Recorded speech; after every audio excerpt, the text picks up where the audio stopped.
Hello? Who wants to speak to her? They put the phone down. They know I'm here. Let's just stay calm, Anna. Oh, great. How the hell did they find out? Hello, we just had a call put through to this room. 238. Can you tell me whether it was an outside line? It was. OK, thanks. What if he's lying? Maybe they're on their way up right now. It's all right, just stay calm. Stop telling me to stay calm. I'm calm, all right? Hello, Gov. Sorry to wake you. I'm in the hotel room with Anna. We've just had an anonymous call. I think Lester knows where she is. What do they say? All right, stay put. Get uniform down there. I'm on my way now. Damn it.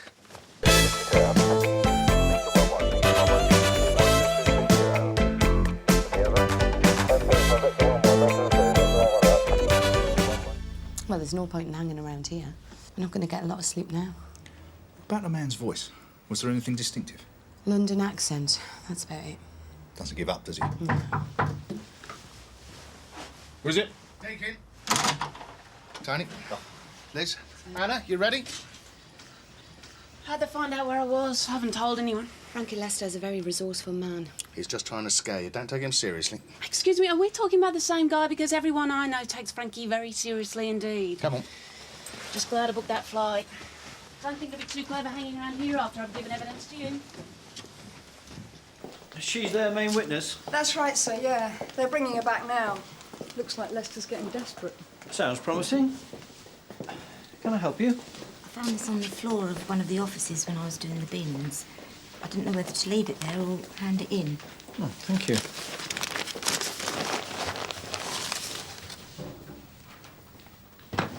And Liz will make sure you're comfortable. If there's anything you need, all you have to do is ask. Chris. So, Liz. The witness all right? She's a tough cookie. Liz will stay with her till she goes to court. Right. Look, something a bit odd has come up. One of the cleaners has found an envelope under a desk in the CID office. There's £5,000 in it. 5,000 quid? What time did you find it? About half an hour ago. Was there any writing on it? Show you who it might have belonged to? No, it's a blank brown envelope. OK, well, thanks. Judy, isn't it? Yeah. Is that it? That's it. Right, I'll get on then. OK. Just don't mention the amount to anybody, please.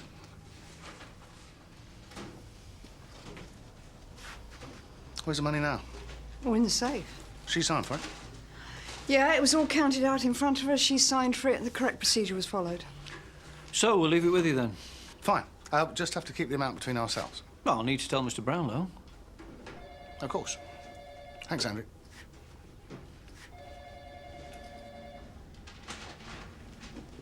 Where was it found? Under Tom Proctor's desk. Well, it's hardly going to be iffy money, is it? I mean, if somebody's taken a bung, they're not going to leave it lying around for the cleaner to find, are they? No, I suppose not. So what about Lester? How did he know which hotel Anna was staying in? I've no idea, Gov. But Tom Proctor didn't know. Well, who did? Just me and Liz. It was a last-minute decision. This money, I suppose you better ask everyone if they've lost any. It's probably just some cash that somebody brought in to buy a car, something like that. Let's hope so. They're obviously paying you too much. Morning, Vic. What you going on about? One of the cleaners found some money in CID this morning. Really? How much? Fair bit, I think. What's up, Jim? Well, the cleaners found some money in CID, apparently. Really? Gov, has anyone found any money this morning? How much? Well, it's difficult to say exactly how much. Between about 40 and 80. Maybe 100. Yeah, nice try, Rod. You're nowhere near. Rod, you're in court today, aren't you? Keeping an eye on Lester's people. Yeah, that's right.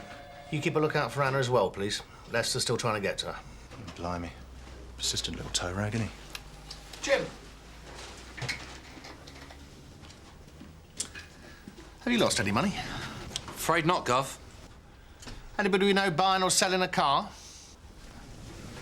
Talking quite a lot of money, then.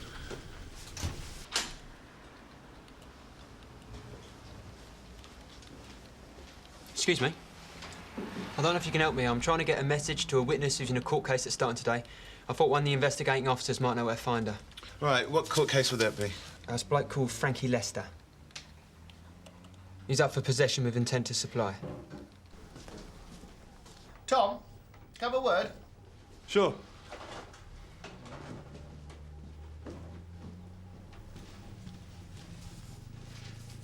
Sit down. Shut the door.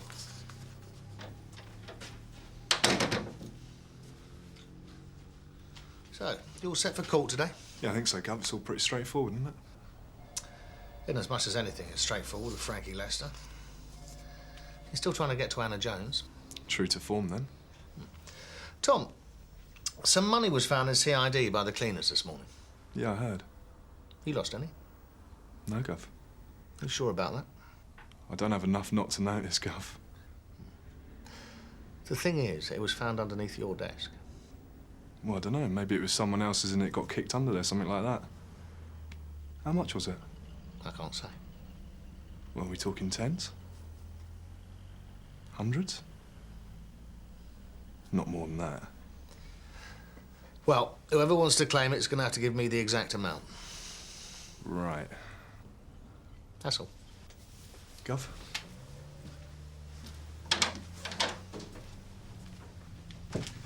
You could do with a break after all this. I think I'll check out New York for a bit. I've got some mates there. Then maybe work my way over to the West Coast. Yeah, it sounds great. You done much travelling? Yeah, a bit. Europe, a while ago. Sorry to intrude. Liz. Just a minute.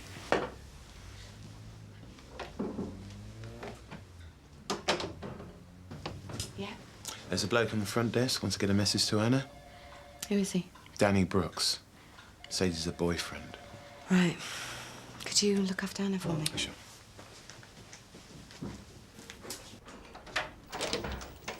Danny? Yeah. You want to get a message to Anna? Yeah. You know how she is? What's the message? I'd like to give it to her personally. Well, I'm sorry, but that won't be possible till after the court case. No, I've got to see her before. Anna doesn't want her whereabouts revealed to anyone. I'm a boyfriend, all right? I have to see her. Come through here.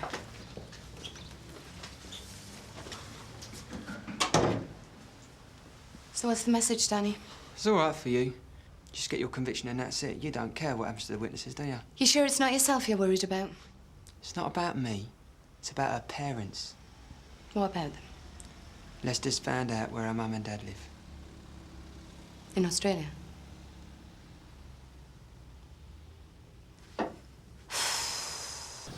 Her parents' address? Yes, Gov.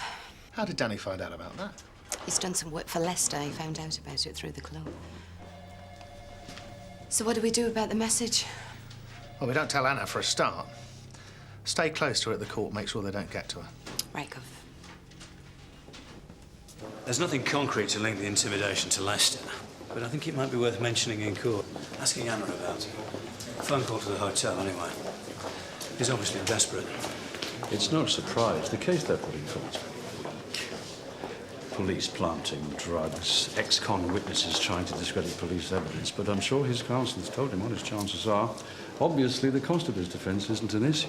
He's got a few bobbers, old Frankie. Looks like he's splashed out on a new suit. Hello, Mr. Meadows. Frankie. Morning. Morning.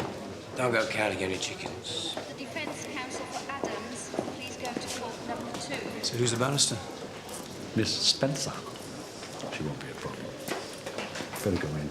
Right.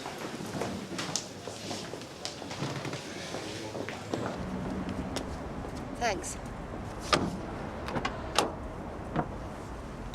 Oh, here we go. Just ignore them.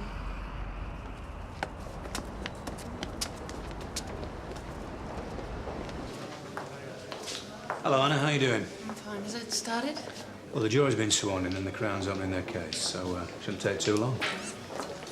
How's your mum and dad, Anna? What's going on?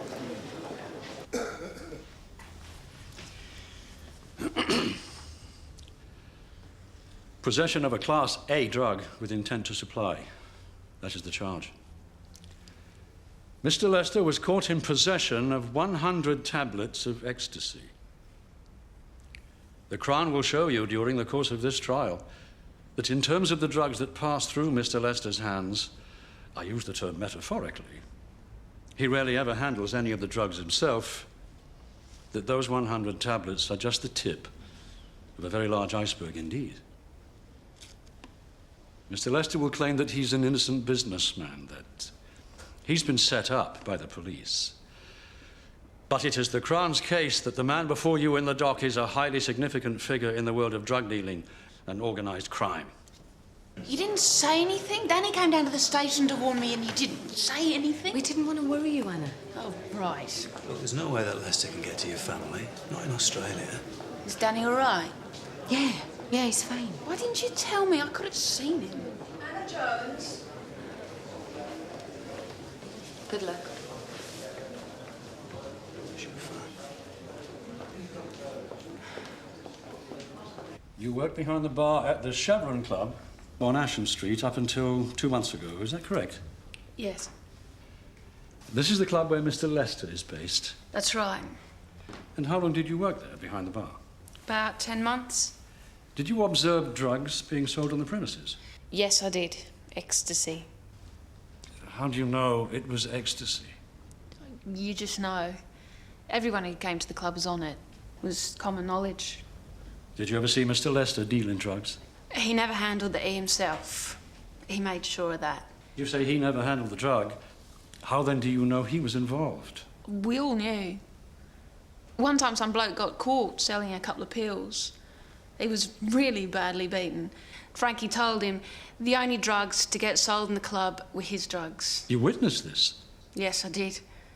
You witnessed him saying that the only drugs that got sold in that club were his drugs. That's right. Did you ever find any of these drugs? They were in the staff toilets. I noticed when things were busy, the dealers would go there quite a lot, more than usual. So I guess maybe that was where they kept the E's, the main supply. And did you find out exactly where they were kept? Yes, they were in a little sort of compartment in a panel that covered the cistern. There was a plastic bag containing a couple of 100 pills, maybe more. What did you do then? I went to the police and told them. And what did they say?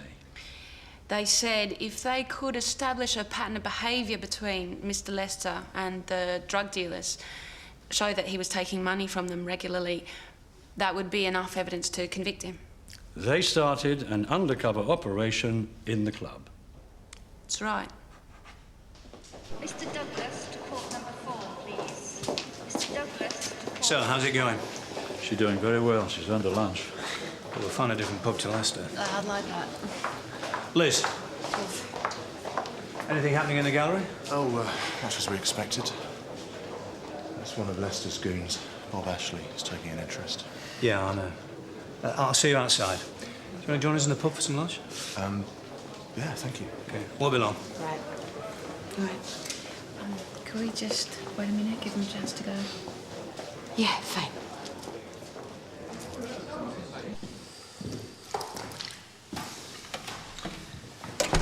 That bank client you put me in touch with was a complete waste of time. I can't help but be bowled out. So how come Lester knows where Anna's been staying? Who's been telling him? The private detectives followed her. But don't worry about that. There's something else you should know about. What Frankie's lawyers are planning. Go on. Something about $5 grand that was found in your offices. So it's true then. What have you boys been playing at? So where did he get that from? Well, that I can't tell you. I should watch your backs if I were you.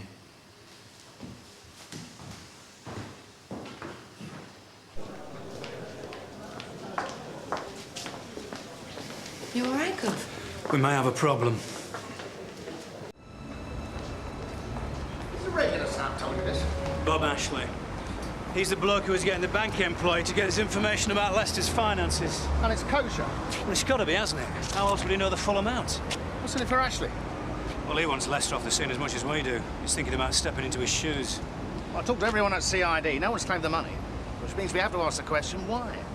Well, the only reason I can think of is that they don't want to account where they got it.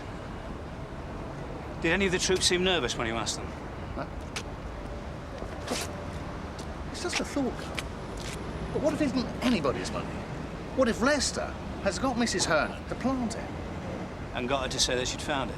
£5 makes us look bent, beefs up his defence. It's cheap at the price, isn't it? Let's go see her.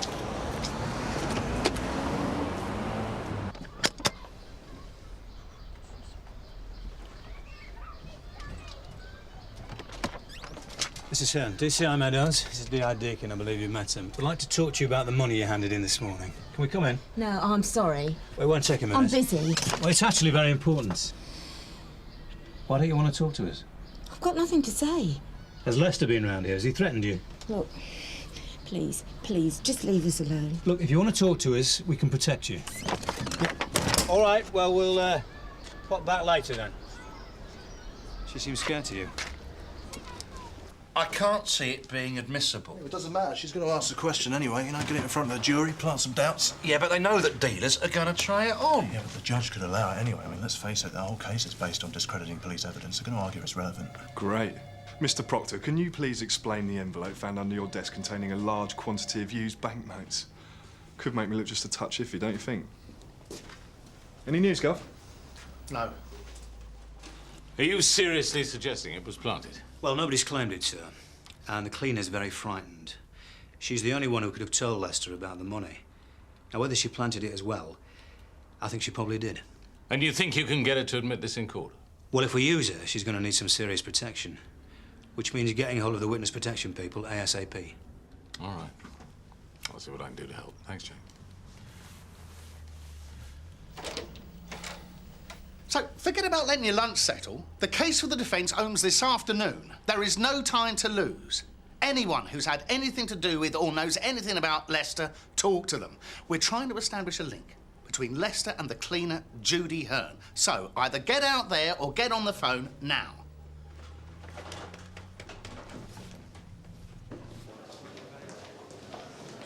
Have they started again? They've just gone in. Excuse me. Have you any word from the defence on whether they're going to bring up this lost money and evidence? Nothing yet. Maybe they're not going to use it, Gov. Fingers crossed. Miss Jones, can you tell us what your feelings are about drugs? OK, let me be more specific. Do you disapprove of their use? Depends. Alcohol's okay. In moderation, heroin isn't. And what about ecstasy? It has dangers associated with it, but not as bad as, say, tobacco. So you're not altogether against the use of ecstasy. I would remind you, you are under oath here. It's a complicated issue. Do you take ecstasy, Miss Jones?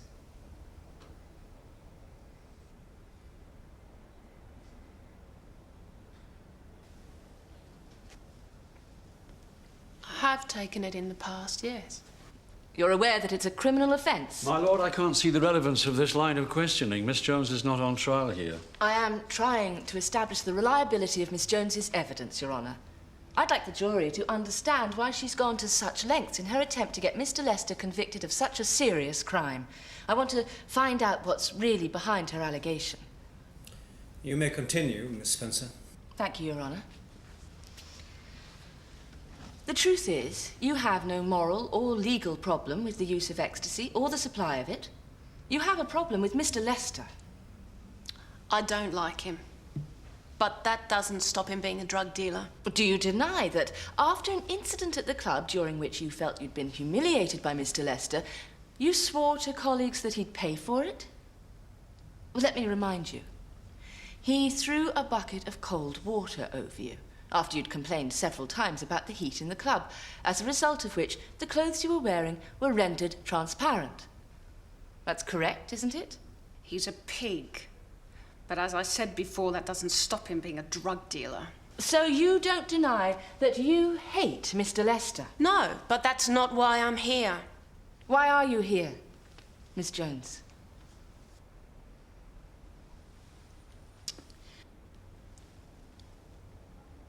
All right, I'll tell you. He lets his doorman abuse and assault the girls leaving the club when they're all loved up and vulnerable. We're talking serious sexual assault, rape. I think that's where I just about draw the line. Well, This is a new accusation. There's no mention of it in your statement. Are you making it up as you go along? I told Mr. Lester what was going on. He said if the girls took drugs and couldn't handle it, that was their problem. He said he wasn't a social worker. I don't think we need to hear any more of this. I found one of the girls afterwards once. Broken nose, bleeding fingers. She was in a terrible state. I told one of the guys behind the bar about it. He said it happens all the time. But there's no one in court to support this, is there? Is there, Miss Jones?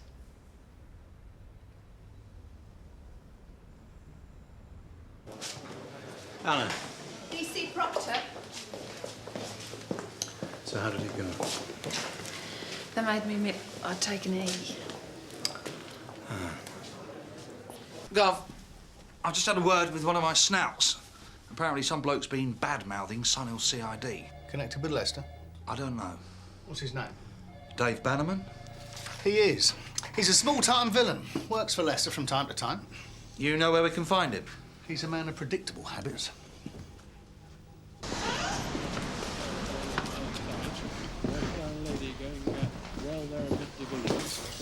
No, he's not been in. So what now? He'll be here. He always is.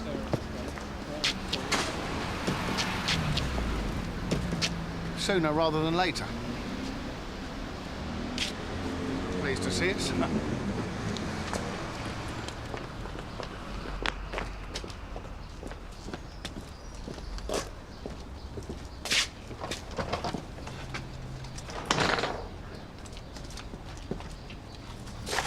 Hi, Dave.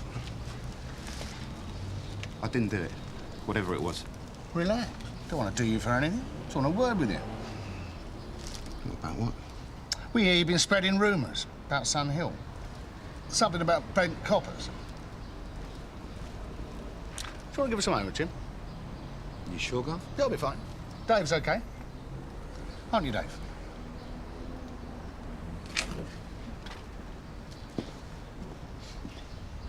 DC Proctor, you claim that when you searched Mr. Lester, he just happened to have a bag containing 100 tablets of ecstasy on him. That's correct. I'm confused. On the one hand, you claim that Mr. Lester is a shrewd, calculating criminal who makes a point of never handling drugs himself. And then you expect us to believe that he just happened to have 100 tablets on him when you arrested him, just by chance? Maybe he forgot himself. The shrewd, calculating criminal who never handles drugs just forgot himself. You planted the drugs on Mr. Lester. That's the truth, isn't it? No, it's not. Your Honour, there is no evidence to support this supposition. Miss Spencer? Your Honour. All right, DC Proctor.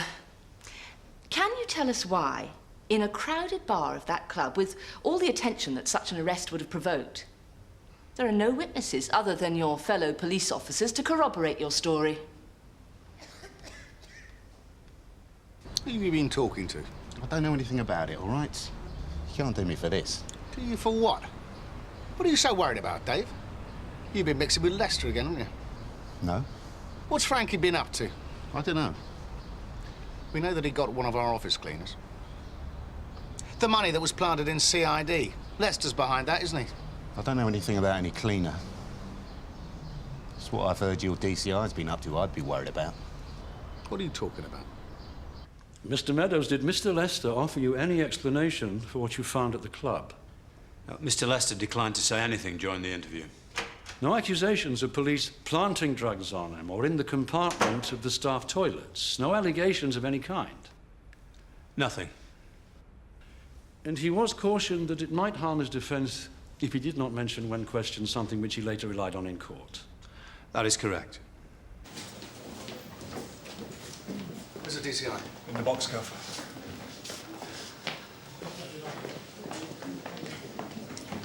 Mr. Meadows, is Mr. Lester's club the only club in your area where ecstasy is sold on the premises? No. So other clubs in your area have a drug problem, you accept that? Yes. Can you tell us why you concentrated your efforts on Mr. Lester? Certainly. The Metropolitan Police have limited funds. So we have to target the criminals with whom we have a reasonable chance of conviction. It had nothing to do with Mr. Lester refusing to pay you to stay away? Miss Spencer, can we keep to the facts? I am, with respect, Your Honour, as the court will become aware in due course. Then can we get to that point sooner rather than later? We are at that point, Your Honour. Very well.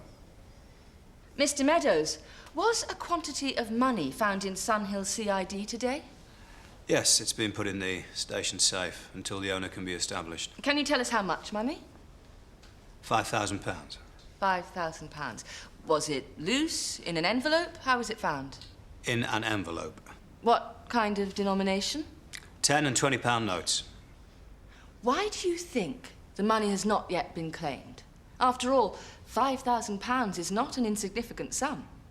Well, it may well be claimed in due course. It was only discovered this morning. You seem very relaxed about it. Are envelopes containing thousands of pounds in used banknotes often found floating around Sunhill CID? Your Honour. Yes, I thought you were getting to the point, Miss Spencer. Your Honour, I'd like to introduce a photograph into evidence. The incident only happened in the last hour, hence our being unable to inform the Crown. Do you have any objections, Mr. Baker? No, not at this stage, but we shall reserve our position, Your Honour. Can you look at the picture, please, Mr. Meadows? Can you describe the scene to us, please?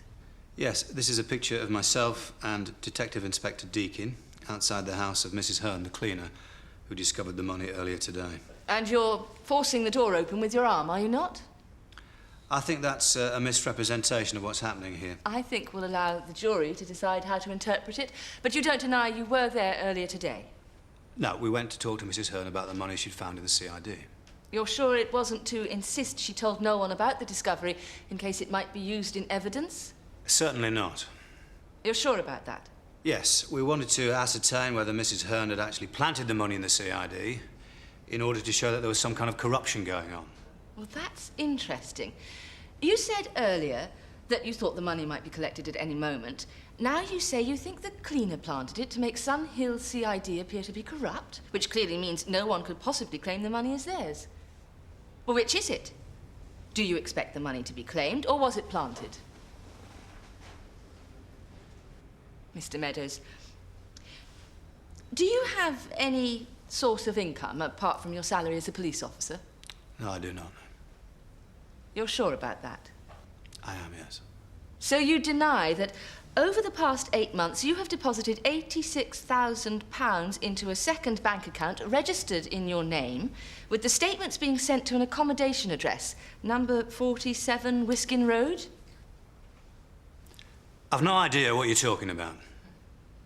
Your Honour, I ask that these two documents be Exhibits 12 and 13. They are a bank statement in the name of Mr. Jack Meadows and a bank document with a sample signature of Mr. Meadows for the same account. I have copies for Your Honour and the Crown as well as the jury. Your Honour, the Crown asked for an adjournment to evaluate this new evidence. This is very irregular, Miss Spencer. The timing was not in our control, Your Honour. I ask that I finish cross-examination before we adjourn. I only have 2 or 3 more questions. I object most strongly to the way in which this new evidence is being introduced. Yes, I think I'll have further words to say on this matter myself. All right, Miss Spencer, continue. Thank you, Your Honour. Mr. Meadows, could you look at the bank document on which there is a sample signature for the account held in your name? Exhibit 13. Can you tell us, is this your signature? Well, it certainly looks like my signature, but I never signed this document. Would you now look at the bank statement, which details several payments into the account? I would ask you to look at the last entry for a withdrawal of a banker's draft to the value of £86,000. Can you tell us the date, please? 12th of last month. The 12th of last month. Mr. Meadows, did you go to the Doral Road branch of the Royal North Bank on the 12th of last month to pick up the banker's draft in question? I would remind you there are closed-circuit television cameras in that bank. Yes. I was in the bank on that day, but I was there on other business. Really? No further questions, Your Honour.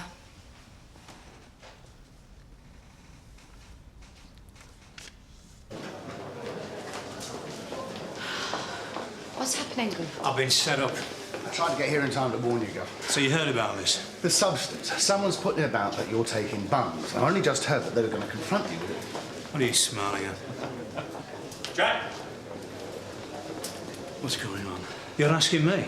What are you doing allowing all this rubbish to be presented? Perhaps we should talk about this somewhere else. It's a setup, the account, everything. I'm glad to hear it, but we still need to talk. They've got some pretty compelling evidence. So why didn't you object? Shall we talk about this? What's going on? Good question. You told me to expect the evidence about the lost money. I assumed that's what it was. Assumed? What do you mean you assumed? Gov. I don't believe this. This isn't getting us very far. Perhaps we should just talk about the new evidence and what we're going to do about it. An employee of the bank is willing to give evidence that a Mr. Meadows withdrew a banker's draft for £86,000 on the 12th of last month. Well, that's a lie. You see, I went there to meet a prospective informant. This is all down to Bob Ashley, you know that, don't you? The bank accounts, the cleaner, everything. Can we keep to the subject of the bank clerk? Why did you go to the bank that day? What were you doing there?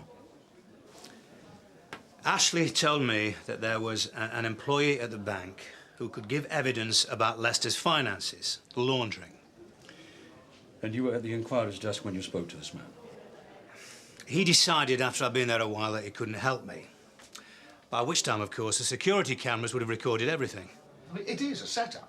And he did exactly the same with the money in CID. He knew he'd got the cleaners, so he got a photographer there, and we walked straight into it.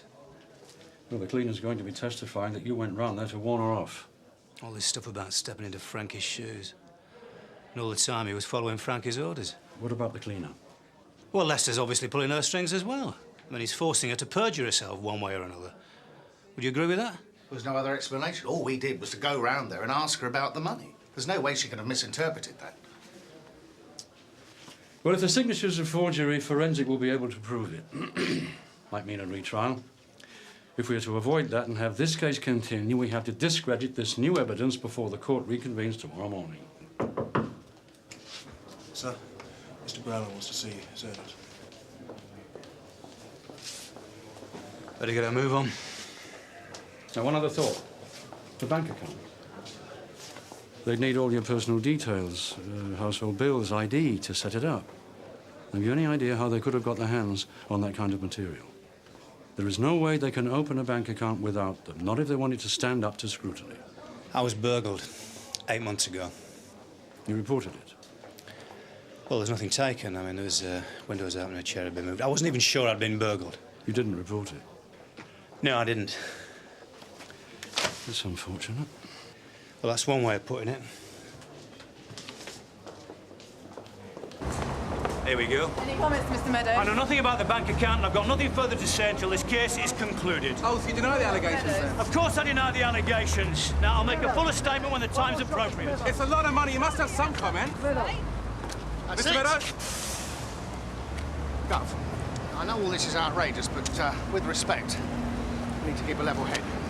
Well, there's no point in talking to the clerk or the cleaner, because they won't tell us anything, and we'll be accused of intimidation anyway. What about Ashley? He'd just laugh in our faces. Bannerman's worth a tug. This is your informant, the one who heard what they were up to. I think he knew more than he was saying. Right, well, I'll check him out after I've seen Brownlow. Now, this signature, how quickly can we prove that it's a forgery?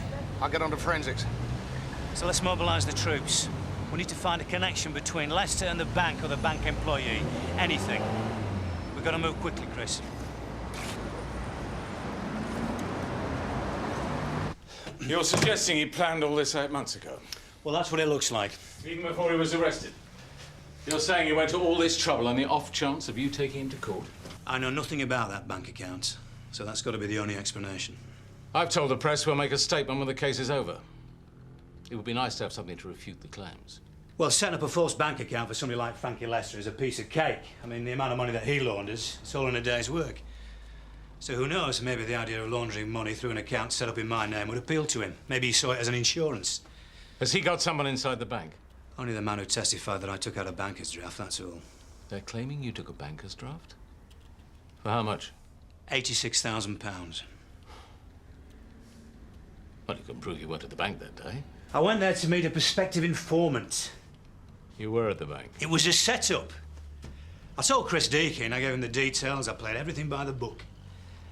I'll just claim it's the police closing ranks, supporting each other's stories. If we're going to discredit this evidence, I'll need to make a move now. Well, be careful, Jack. I think other courts will interpret this. It's not just CID's reputation that's on the line here, you know. It's the whole of Sun Hill. Rod, I want you to check out the accommodation address for that account. Someone must have picked up the statements. See if you can get a description. You get the details from the CPS. Right, and I'll see who we've got on the computer for fraud and forgery and if there's any connection to Lester. Good. Tom, I want you to check out the guy from the bank who's giving evidence. He's probably clean, but you never know. Gov. So how's it going? I've explained the situation. OK. This is a major conspiracy involving a lot of people. We got photographers, we got forgers, we got false witnesses. Now, there's no way he's going to be able to keep the lid on this one. Not totally, anyway. So find out what you can. Talk to anybody with a connection to Lester, but be very careful with procedure, because they'll take any opportunity they can to make us look bent. If anybody's afraid of the consequences, you offer them the witness protection scheme. OK? Chris? How'd you get on with Brownlow? Well, he's already watching his back. What about forensics? They said they'd call me back. They know it's urgent. Yes, go. So, if it's a retrial, we'd be talking weeks, months even. It's not definite. But if it comes to that, we'll do everything we can. There's always the witness protection scheme. Can I trust them? Yeah, of course you can. I don't know if I can even trust you lot. Oh, well, that's up to you, Anna. You wouldn't let me leave the country anyway, would you? We could summon you. But listen, I thought you wanted Lester locked up as much as we do. You've come so far, Anna. Yeah.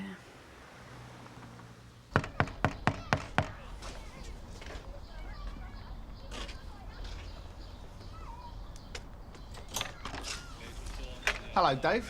This is Detective Chief Inspector Meadows that you told me about earlier. You're trespassing. It'd be a lot worse than trespassing if you come back with me. It's not the time to play a smart-ass. I want you to tell Mr. Meadows what you told me this afternoon about Lester and the court case. Where you heard it. Now, don't mess us about, David. I don't know what you're talking about. Yes, you do. Round the corner from the betting shop this afternoon, remember? I never spoke to you. Now, listen. I don't want you here, and I'm asking you to leave. You're playing a very dangerous game. I'd like you to leave. Lester's got to you as well, hasn't he? Now, come on, David! Should we go? If we push them, we'll be playing into their hands.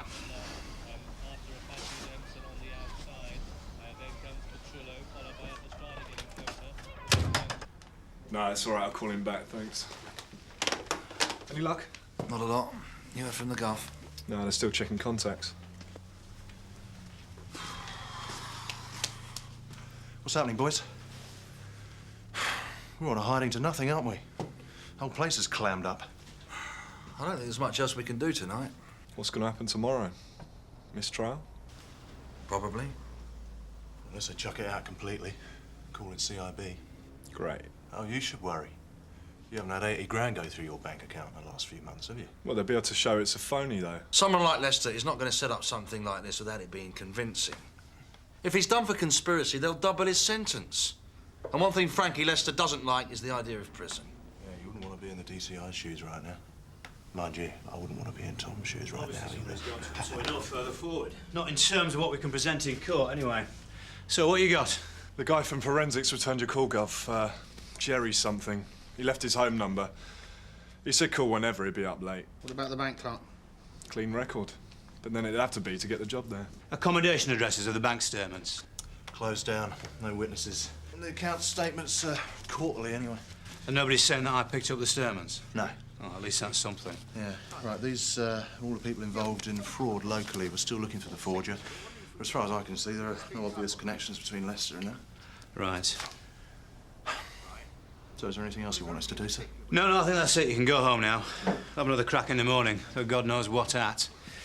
Good night, lads. Night, sir. Yeah. Right. And that's it, is it? Right. Jerry, thanks very much. Cheers.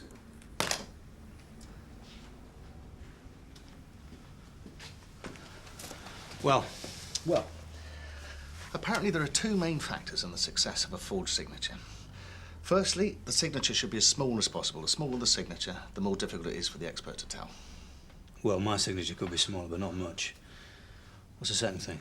Well, the second one is if the forger has to do the signature in front of a witness. If the circumstances are such that he can do it on his own in his own time, then it's going to be much more convincing. Well, those are our circumstances. You sure? Yeah, well, if the guy in the bank is one of theirs, he's not going to insist whoever it was should sign in front of him, is he? See, what they're saying is that the forensic experts can't confirm that the signatures are forgeries. That's what they're saying, whether it's now or in 6 weeks' time. Talk about positive thinking. Would now be a good time for a glass of scotch? Yeah.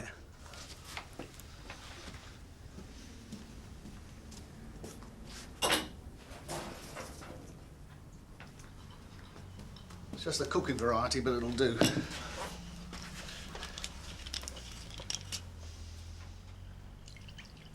So, is there anything that we haven't thought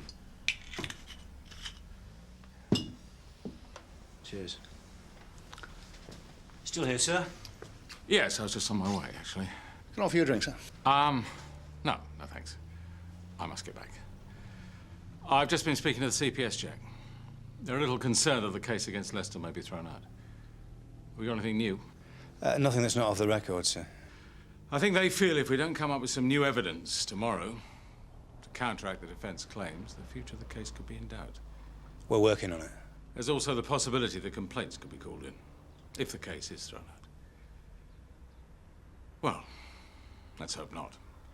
But it has been mooted, I thought you ought to know. Well, thank you, sir. Well, I shall be off. I'll see you both tomorrow. Good night, sir. Good night.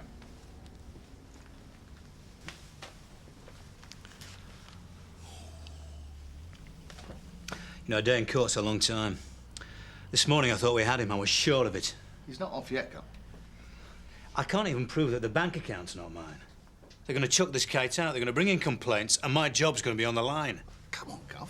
We know Judy Hearn's lying. There's no way that we told her not to tell anyone about the money. Well, you tell that to complaints, and you'll be implicated by association. It happens. How do you think I got busted down from superintendent? Gov, that guy was Ben. Yeah, but how are they supposed to know the difference? It's our word against all this evidence. They've got statements, signatures, they've got bank clerks saying that I've taken out bankers' drafts. I mean, God knows what else he's got up his sleeve. He's been working on it for months.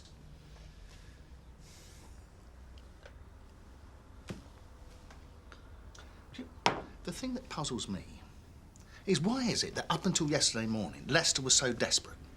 Oh, yeah, he was desperate, all right. No, really, Gov, look at it. Look at the lengths he's gone to. The amount of time he's had all this, the preparation. Why go to the bother of intimidating Anna? Insurance, covering all the angles. But it's irrelevant to all this. Maybe she knows something that could give him problems. Like what? I don't know. Maybe she doesn't realise what she knows. She's asleep, Gov. Sorry, Liz, I've got to talk to her. Okay. Anna? Anna, can you wake up, love? Come on. Wake up. I need to talk to you about Lester. Yeah, we think you know something important about Lester, something you're not aware of, which is why Lester's been trying to scare you off. It's something relevant to the case. She hasn't had a lot of sleep, Gov. I'm sorry about this, Anna, but we need to talk to you. We haven't got a lot of time. I've told you everything. What else am I supposed to know? Well, something about Lester that could incriminate him. Maybe something he said. Or someone coming into the bar. Yeah, there are loads of people. Well, somebody from the bank. Maybe that bank clerk who's been giving evidence. So what about the forger, Chris? Have a look at these people. Do you recognise any of these people? Have any of them been into the bar? Do you want a cup of tea or anything? No, thanks. What about her? No.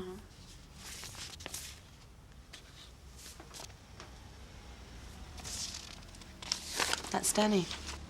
It is Danny, isn't it? Dean Johnson, credit card fraud. It's not him. This is an old photograph, but it's definitely Danny. You know it is. It can't be. It's a different name. So how much do you know about Danny? Does he work for Lester? No, and then he does posters for the club, you know, flyers, that sort of thing. So he's a kind of designer? Yeah. Where does he live? Oh, I need to think about this. Where does he live? You're rushing me. I don't want to get him into trouble. We haven't got a lot of time. We need an address. You're wrong about him. He's a K. Well, he's got nothing to hide then, has he?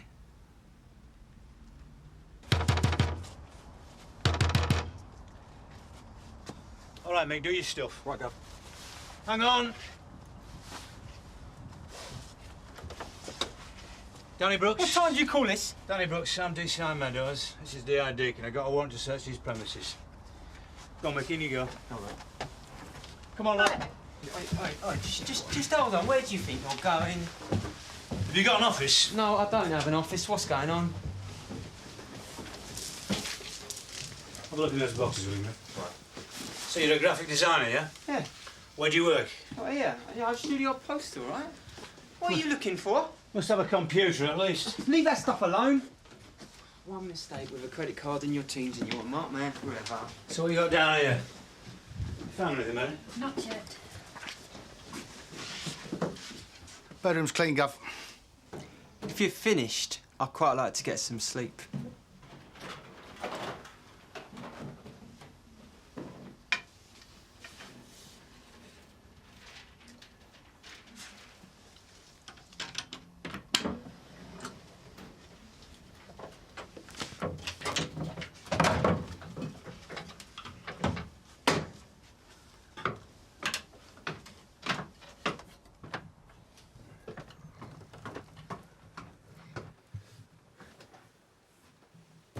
Chris!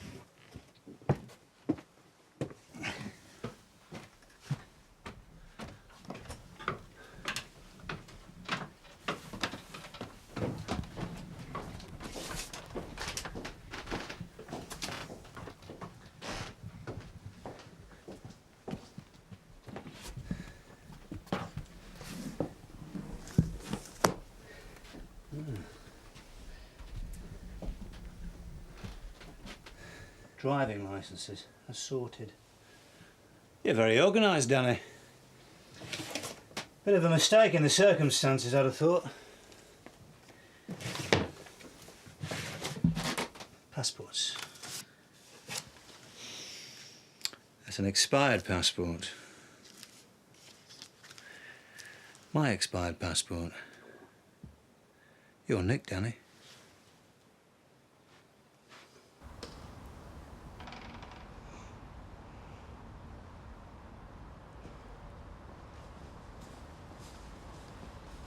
Can I speak to him? No, I'm afraid not.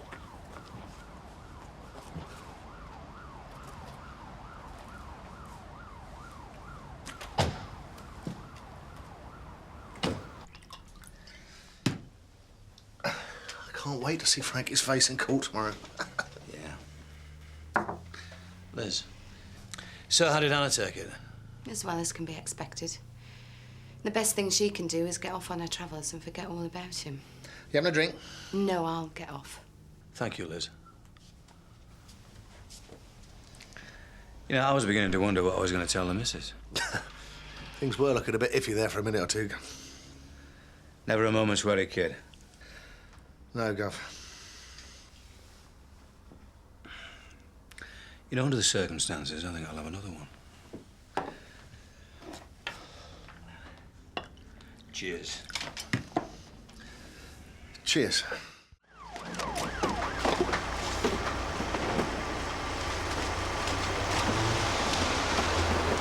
Yes, Sarge, I'll see. Will do. You all right, Sarge? Yeah. Is anyone in there? No, Sarge. It's definitely deliberate. Well, it looks like it. You'll call the fire brigade. And Mr. Warburton, he lives opposite. What, that geezer talking to Reg? Yeah. Right, hang on to him, Polly. I'm going to need to speak to him in a minute. OK. Hello, John. Come on through. Oh, well, nice place you got here. Yeah, lovely, isn't it? So is it business or residential? Right. I'd say business, wouldn't you? Right. Knocking shop. You got it. It started in here. 2 beds. This one was shoved right up against the door. can of lighter fuel down there. If there was anybody else in the house, they were lucky to get out before it got through to the hall. The window's broken with this chair over here. You can see they got out the window. There's blood on the glass and on the windowsill outside. So what you're saying is they blocked off that door so they could get out of this window? Looks like it. Have a look at this. All new locks on the doors, upstairs and down. New bolts, too. What, on the outside of the doors? I'd say whoever started this fire was already locked in this room. What you mean? I reckon this whole house was a prison.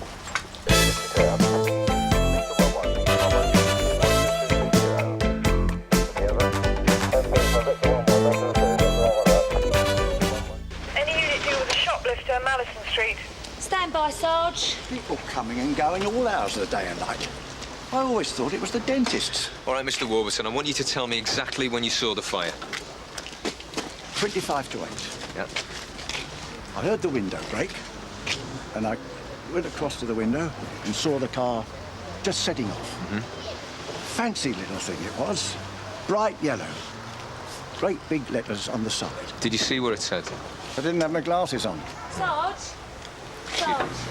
Yeah? Do you still need us? There's a shoplifter, Ellison Street. No, you get off. I'm going to be fine. Sierra Oscar from 4. Are you listening? Yes. Yeah, Mr. Warburton. Just come over here. There was this man chasing the car along the street, swearing and cursing. Then he went into the house. When he opened the door, I could see smoke, so I called the fire brigade. OK. Did you see what he looked like? Dark, Arabic sort of chap. There she is. Come on, pull over here.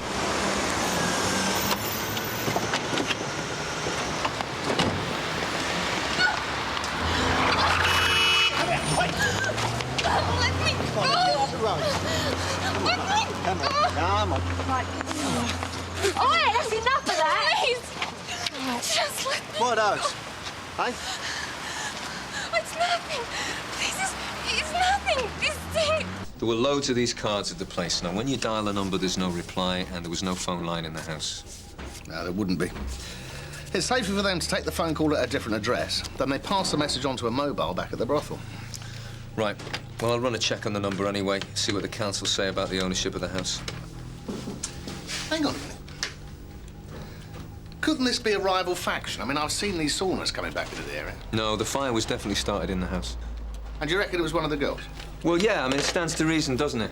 Especially if the girls were being kept locked up.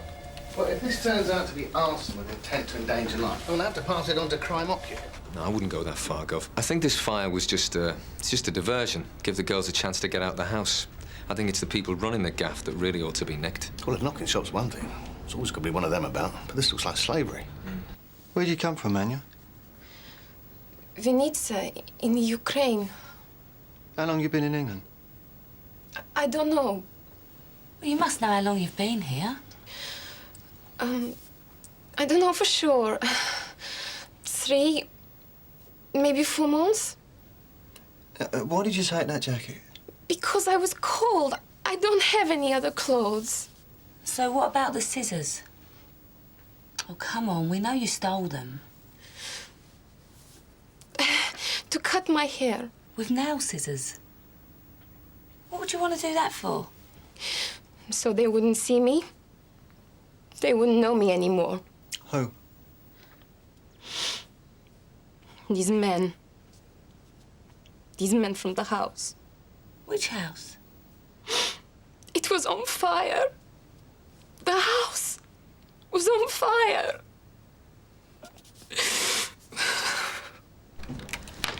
Tom, I've got a check on a phone number coming through. Will you give me a call on my mobile, please? Where you off?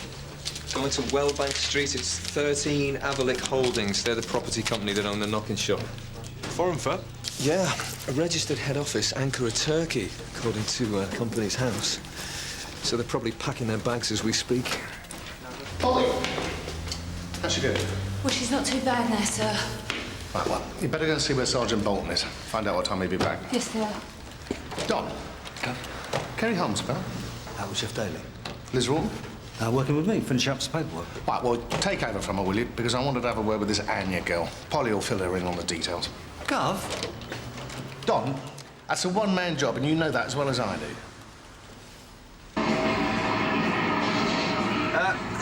minute.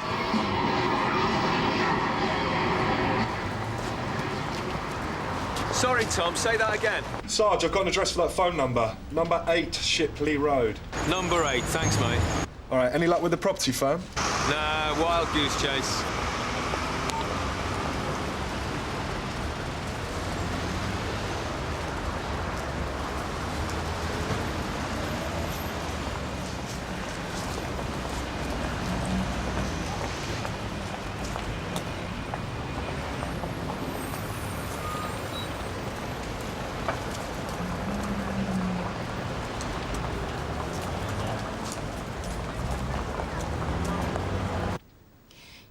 It was every day the same. It was like there was nobody else in the world. Nobody. Nothing. Just one man, and then another, and another. Did they ever let you leave the house, Anya? Never. In the morning when we sleep, they lock the doors. Always someone is watching us.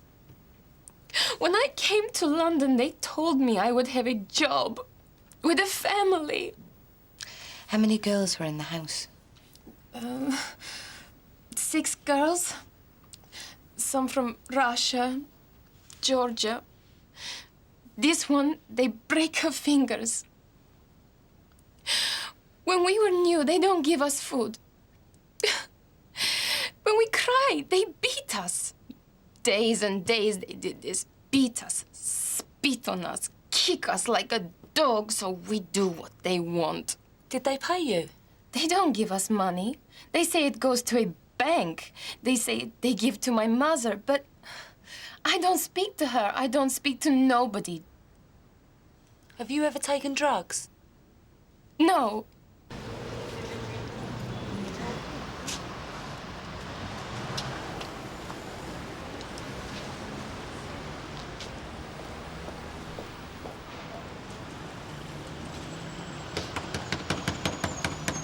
Could you tell us about this morning, please?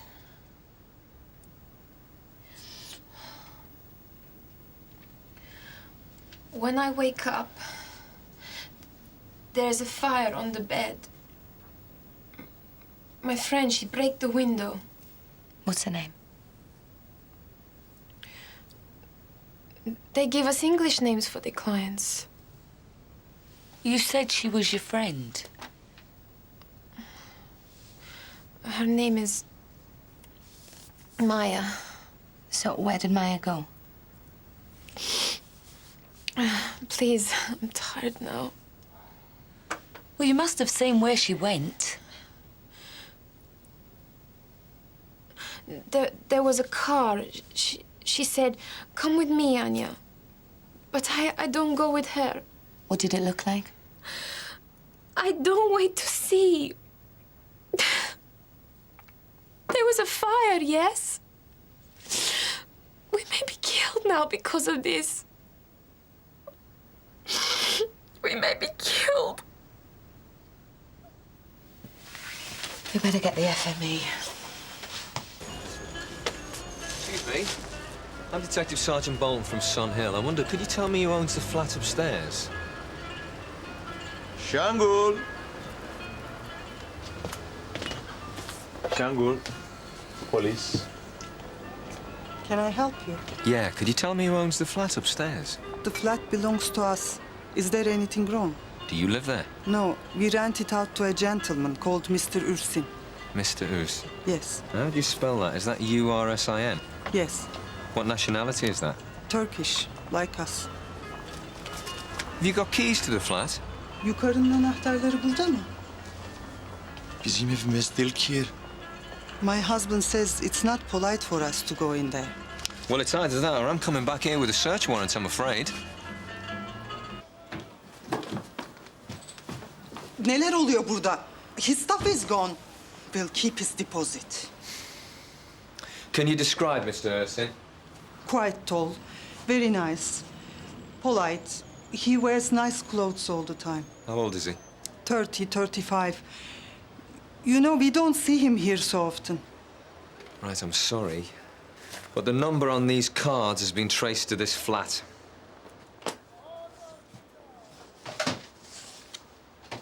Bu kadınlar buradan aranmış. Yok ya. Must have been someone here to take the calls. This is impossible. Any appointments made here would have been passed on to another address that we're already aware of. Sen git dükkana bak.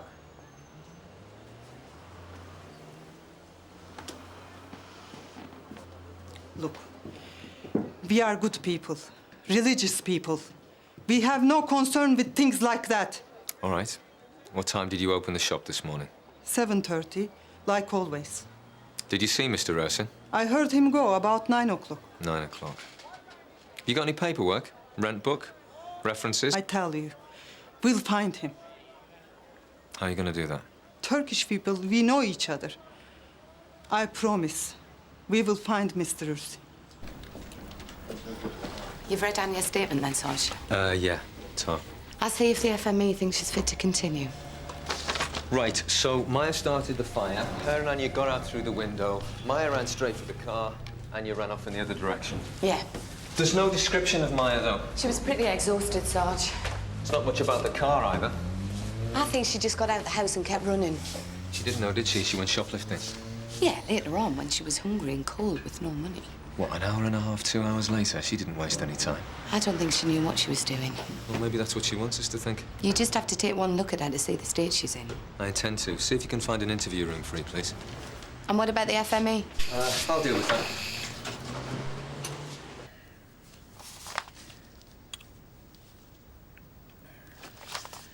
OK. Do you honestly expect me to believe you came all the way to England without knowing a single thing about your employers, the people you were working with? I told you, they made me do this work. So how'd you get the job in the first place? The man was Ukrainian, a businessman in an office. The men who meet me at the airport, they are Turks. They say they take me to a hotel, but we go to this house. Do you help us start the fire? How many times do I say this? OK, who was waiting to pick Maya up in the yellow car? I told you, I don't know who it was. Well, it must have been somebody. I don't look in this car. So who was it? A friend? A client? Anya. You see, from what you've told us, it all seems very lucky how you got out of this house. Do you know what that word means, lucky? It was not so lucky for us in this house. Is that why you did it, then?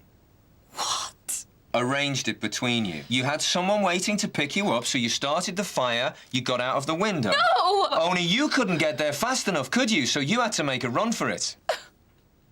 I told you, I don't know, the fire, I was sleeping. Why were you dressed when you left the house? What? All the other girls had night clothes on, except you and Maya. I was not all dressed. I had to steal the jacket. OK. What does Maya look like? I don't know. Of course you know. You shared a room with her. Like any girl. Height? Normal. Age? Nationality? Please. Why don't you stop him? He is like all these other men. Please. Don't you understand? I just want to go home to my family. Anya, will you put your right arm on the desk in front of me, please? What? Put your right arm on the desk in front of me and roll up your sleeve. Come on.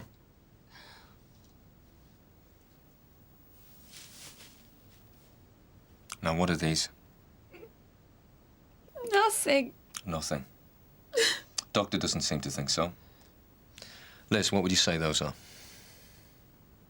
Needle marks, Sarge. Needle marks. Why did you tell us you don't take drugs? Because I don't. Because you don't. I'll get social services to sort out a hostel for her. All right, but there's no hurry. The longer she's here, the more we're going to get out of her. And she needs a fix. Yeah, she was probably coming down off it this morning. Do you want a coffee? No. That's why she was cold and hungry. So I expect she'll be missing around about now, wouldn't you? These girls are victims, you know, Sarge, not criminals. She colluded in starting that fire. She broke the law. Well, she was under duress, wouldn't you say? Well, up to a point. Up to a point. You've seen the house. You know what she's been through. Look, if they had a guy waiting outside for them in a car, they had no need to start that fire in the first place. What do you mean? Well, from the window to the car, it's just a quick hop over the wall. All they had to do was stick a bed up against the door and make a run for it. So what you saying? I'm saying that maybe they were trying to get their own back. So this could be intent to endanger life, after all. And that's all we're interested in, is it? Charging her for the fire. I just want the truth, that's all. And I suppose bullying is the only way to do it, is it, Sarge? Liz? What did you expect me to do? Appeal to her better nature? Yeah, you could have tried. Some people haven't got one, you know. Especially if they're on smack. And what if they're prostitutes? Because they're all the same to you, aren't they, Sarge? The people who run that place are the scum of the earth. She's protecting them. She's protecting herself from us. Oh, right, so it's down to us now, is it? You'd have made a great social worker, you. Anya, this is Mark from Social Services who's found you somewhere to stay. You'd be safe there for the time being. You all right? Anya? Come on, we're going to get you to hospital. Okay?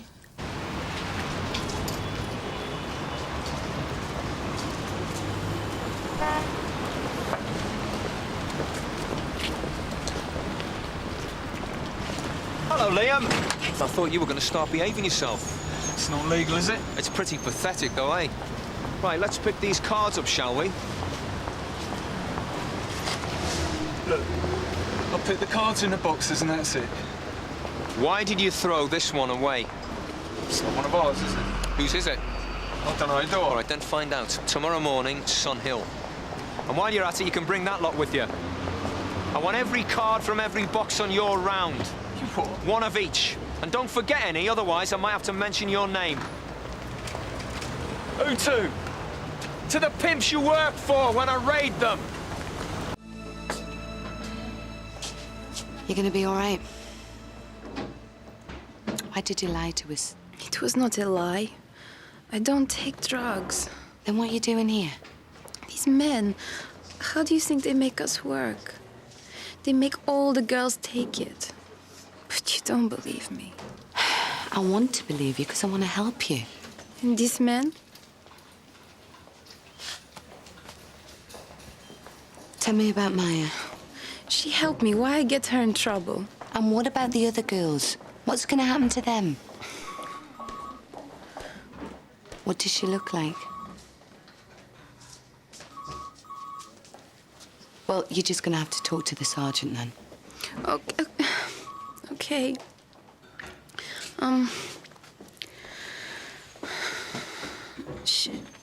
She's maybe 30. Quite tall. Appearance?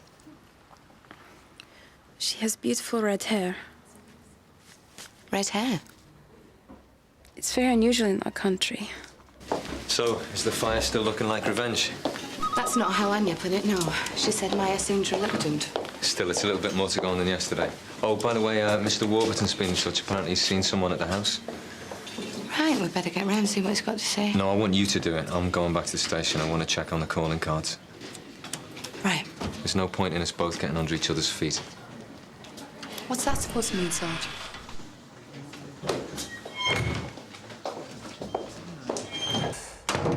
Good morning, Liam. Right, that Carver gave you yesterday. Tell me about it. There's nothing to tell. They're going out of business. Who are they? Foreigners. They haven't been about long. They're a big firm? Big enough. All I know is someone put a stop to them. Is that right? And how would they do that? I said that's all I know. Who'd have the clout to do something like that? What do you want me to say, eh? Just pick the cards up, put them in the boxes and keep my nose out. All right, Liam, keep your hair on. Now, these are all the local firms? Yes. Yeah, so, these are the competition. Right, pick a card, any card. I told you, I don't know who did it. No, but you know who might have done it, so you've got 5 minutes. I want all the top firms, and remember, if they don't come up trumps, you're going to be the first one to know about it.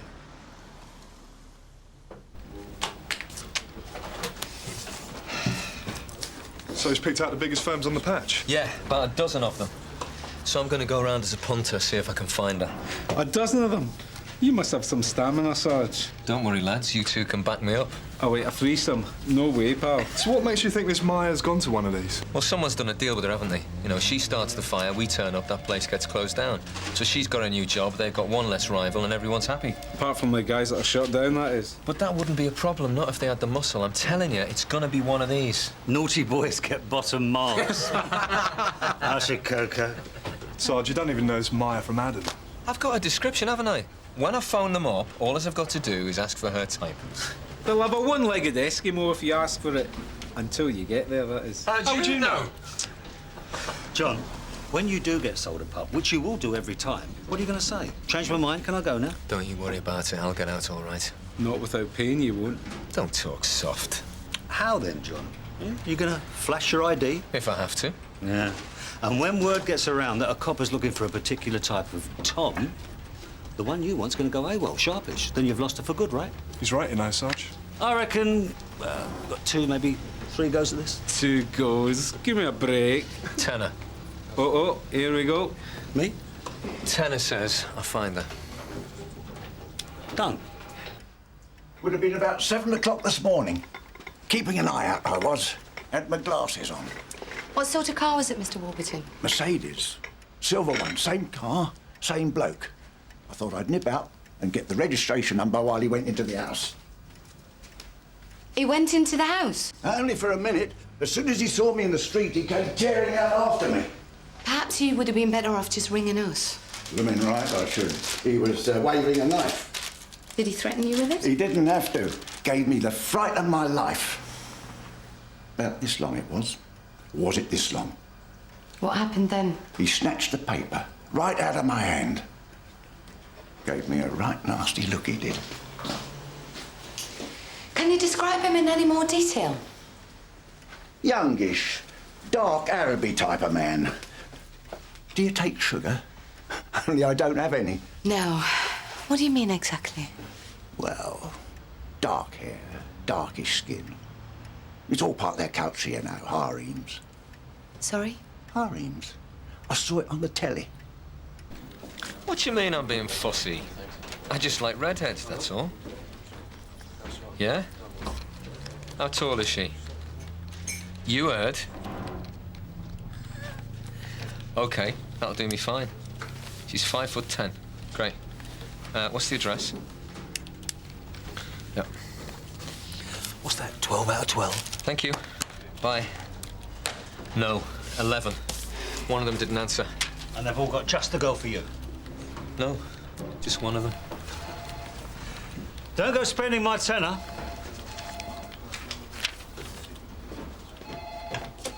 You off out, Sarge? Yeah, I'm going to see if I can find Maya. Do you need a hand? No, you're all right. I'm going to take the lads with me. Taking the lads with you, right? Why didn't you get down the shop, see if they've come up with anything? I thought we were supposed to be working on this together. We are, just not in the same place.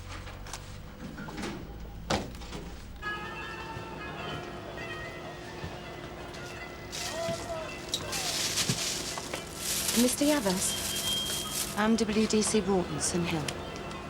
Shangul! Shangul!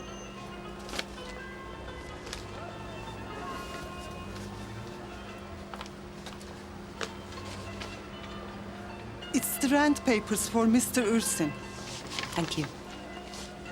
My husband said we didn't need one, but I like to do things properly. Nereye gidiyorsun? Yusuf, nereye gidiyorsun? Yusuf, gözünü seveyim.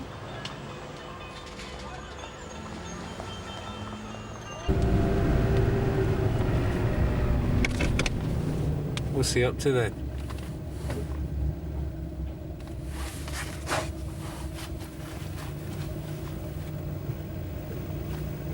Nah, let's try the next one. Right you are. Do you think there's something he's not telling us? Why did Mr. Yavas leave just now? Some people like to look after their own affairs. So he doesn't want to help us? Look, Yusuf is angry. He blames himself for this. Because it was his brother who brought Ursin here. Where does his brother live? In Turkey now. And there's no one else you can think of who came to the flat? I was ashamed to say. There were some girls. Different ones. Western girls. But I don't know their names. Well, they were probably answering the phone. I didn't like him to have girls upstairs. But Yusuf says it's not our business, what our tenant does. And also he says that not everybody thinks like we do. In this case, you were probably right. Please, I would like you to understand one thing.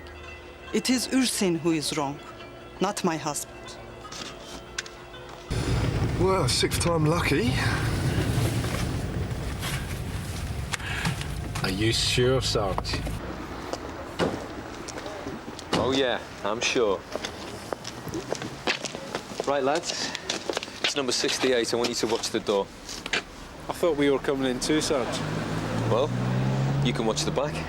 Sarge, you never mentioned this. Well, it's a yellow car. It's got big letters. It's in the statement.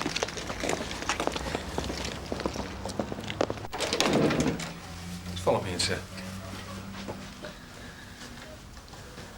There we are then, sir. World, as they say, is your oyster.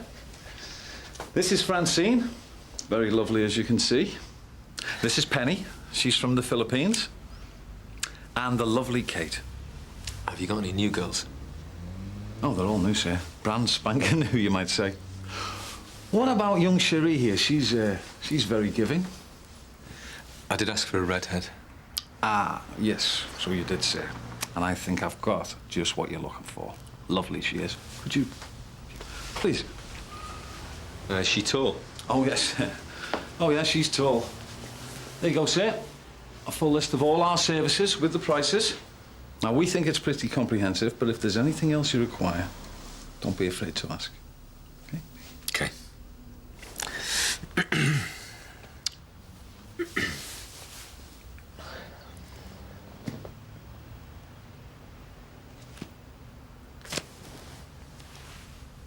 Here we go then, sir.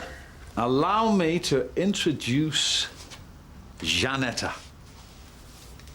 As you can see, she's very tall. The cane is optional. How's it going? Yes, fine, Gov. Fine. I'm just going to take another look at the house in Talwyn Road. Whoever went back there must have been after something. I'd have thought you got out with John Boulton. Perhaps he didn't think it was my sort of thing. What do you mean? Undercover work. In a brothel. Get a move on. Shut the door.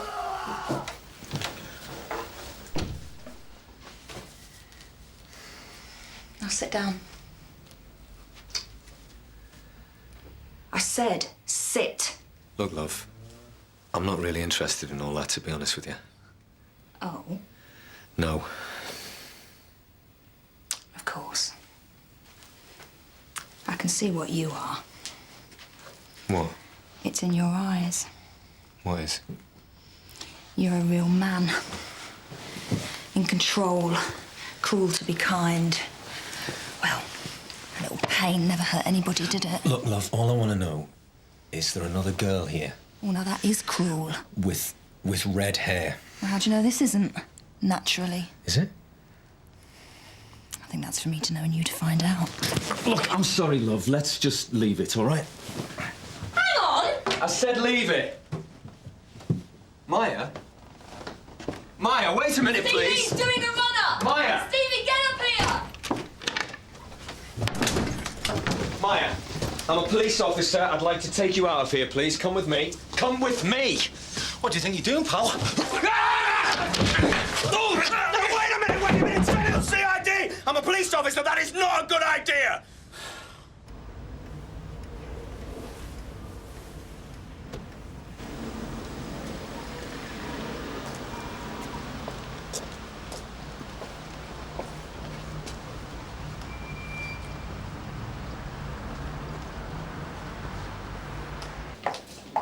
Tom, 5 minutes, yeah?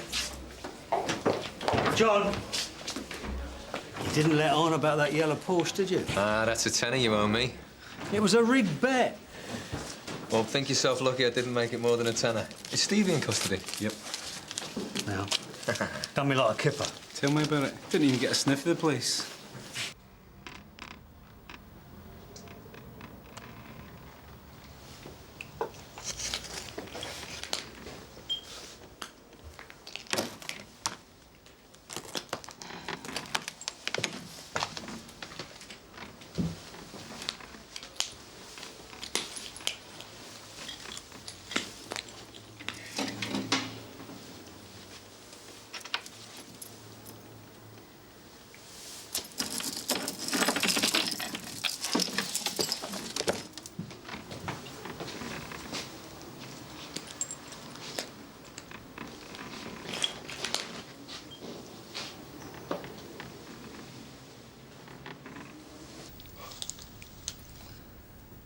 How did you cut your hand? The suspect refuses to answer. It was on the window, wasn't it, when you escaped from the house? The suspect refuses to answer. Where did you get the lighter fuel? We know you started the fire, so you may as well cooperate with us. Who was running the house? Maya, we need to find the rest of those girls for their own safety. What about my safety? Have you thought about that?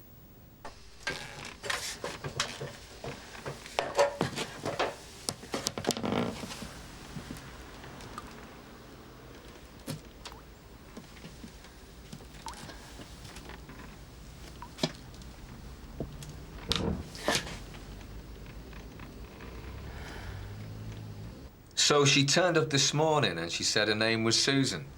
How do you think I found your place? Well, we do advertise. It's always the same with pimps, isn't it? Hey, who are you calling a pimp? You all like fancy cars. Well, your fancy car was seen outside 15 Talwyn Road at approximately 7:30 a.m. yesterday morning by more than one witness with you in it. Now, what are we looking at here? Living off immoral earnings? Assaulting a police officer in the course of his duty? Your tax disc is due, by the way. You organised that fire, didn't you? Well, at least I don't lock people up, do I? Eh? I don't force them.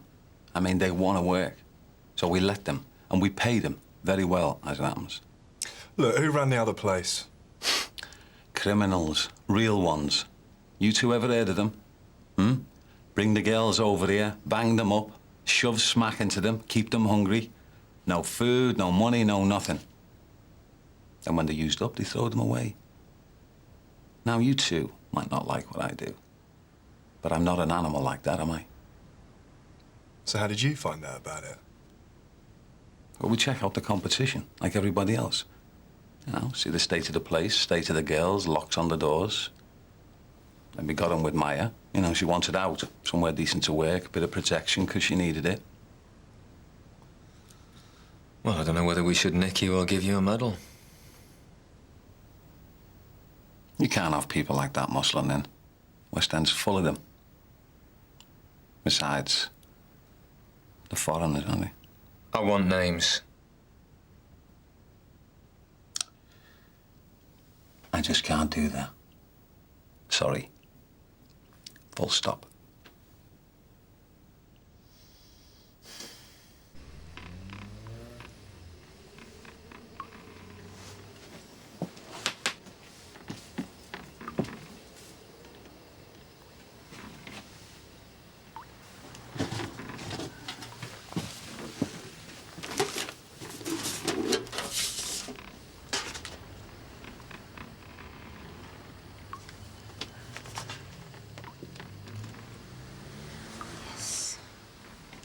Do you know the penalty for starting that fire could be about 10 years? And that's just for damaging the property. If it turns out you intended to endanger life. Don't you think I'd like to help them? But I have no choice. Is that it? That's all you've got to say? OK, fine. Interview terminated at 16:45. Oh, by the way, you do have the necessary visas to live and work in this country. Well, do you? What do you think these people are? Do you really think they let me go? Now, if you send me back, you might as well kill me. So you haven't got a visa? Well, that could be really inconvenient. The boss. He was called Ellison. Ellison? You sure? I know him and a man called Davison.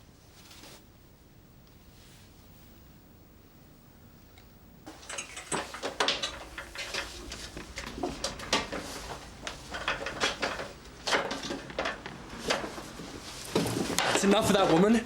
Now, hold still. Yavash, I'll it. So, love, we're going to be needing them. So, what are we going to do about you, then? We used to have some of these about the place. Nasty.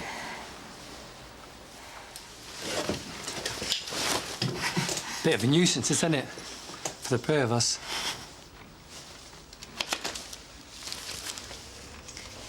Arabayı getir. Ver bana. Do you realise how much trouble you've just got yourself into? I do, yeah. But never mind, eh? Won't be here for long. Do yourself a favour, will you, love? Arkaya geç. So, you're Ellison. Mind your head, love.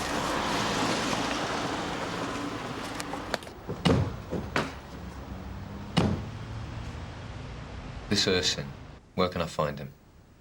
I don't know. Where'd you meet him? I used to work for him in the West End. Then they started bringing new girls over, paying them nothing. I complained too much, so they locked me up in that place. And where does Yavas fit into all this? Yavas lets him have the room. Ellison used to take us there. The girls who could speak good English. Or to answer the telephone? No days off. He gave you days off? He had no choice, did he? Not in our job. But I still like to make use of us even then. Tom, will you get Liz Rawton down here to deal with this? I'm going to see if I can pick up Mr. Yavas. Has Liz Rawton been in touch at all, such? Not that I know of. I don't suppose you've got a number, have you? Yeah, sure. Guff's okay. Hey, they pitch a bit. You'll find out soon enough. I don't mix business and pleasure. Ver bana.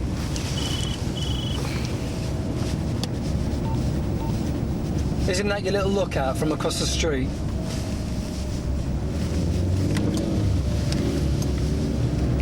Choker, love. Neşe yavrum, şunları ver bana. Hello, Mrs. Yavas. Is your husband here? No, Do you know where he is? I have no idea. Then I'm sorry, but I'm going to have to ask you to come down to the station with me.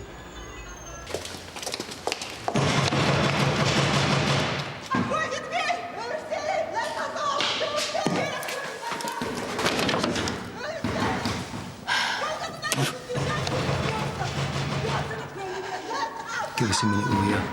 Feeding time at the zoo.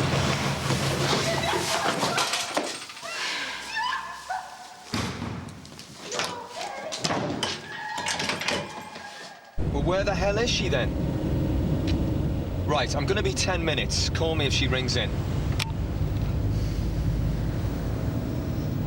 22 years I have been married. Since I was no more than a child.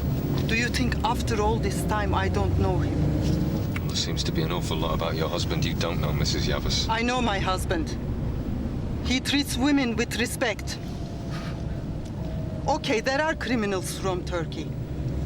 They take our money from our businesses. And if we refuse, they threaten our families at home. But these are the men who deal in prostitutes, not my husband. The fact is, Mrs. Yavis, your husband's been named by a witness. Who? Someone who knows him. You mean one of these prostitutes? You take the word of that woman over me? Then you have already made up your minds against us. Nobody's made their minds up about anything. No wonder Yusuf doesn't trust the police. I'll tell you nothing. Do you hear? Not one word against my husband. Yavaş. Hadi, çabuk.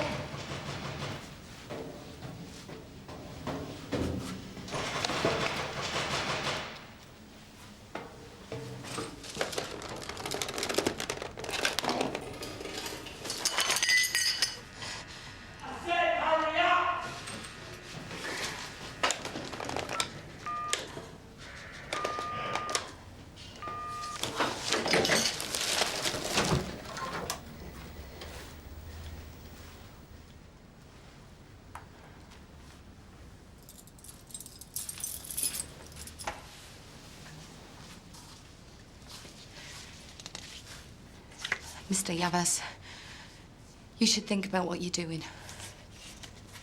You're going to end up in prison. Do you understand? What do you think is going to happen to those girls when he takes them out of the country?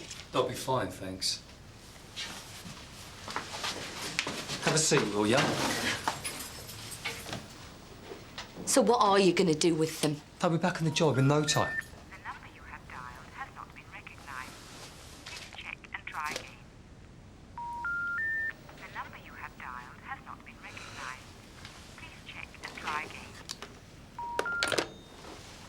Of course, money's not as good in Turkey, so they might have to put in a bit more effort from now on.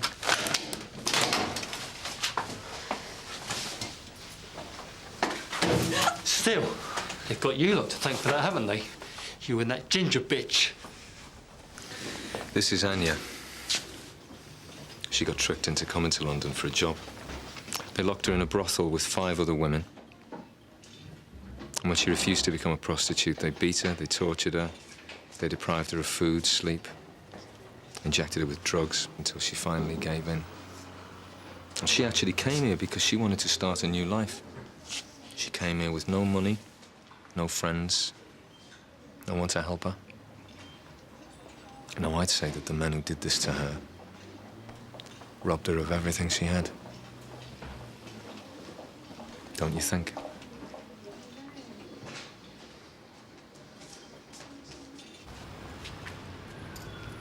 What about the other women?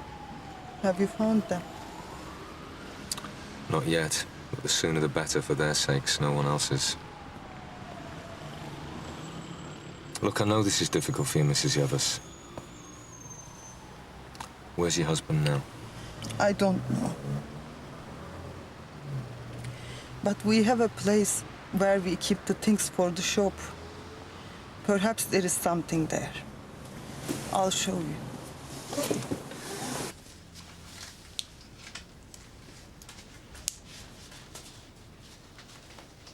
Right then.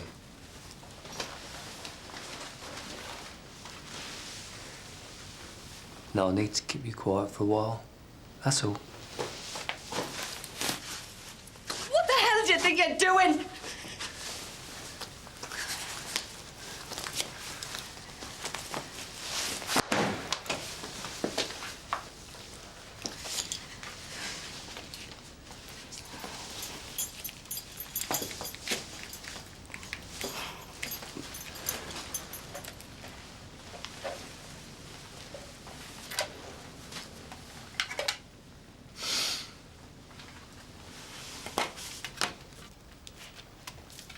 I take it that's heroin, is it? Some people give their right arm for this. How many other girls have you used that needle on? Yeah, well, you just have to share with the rest of them, won't you?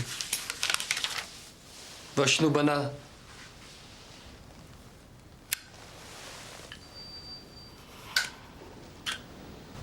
Just take a seat, please.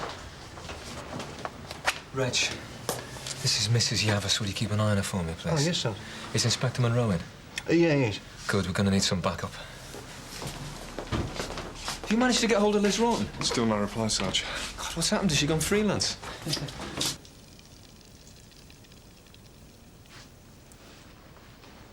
You get a kick out of this, don't you? And the more helpless people are, the better. As a matter of fact, my girls enjoy what they do. Once they get used to it. Get used to the heroin, you mean? You're going to end up doing life for this, do you understand? Is that how you want to spend the next 15? I don't think it's going to come to that. Do you? George, you go in front. We'll follow you.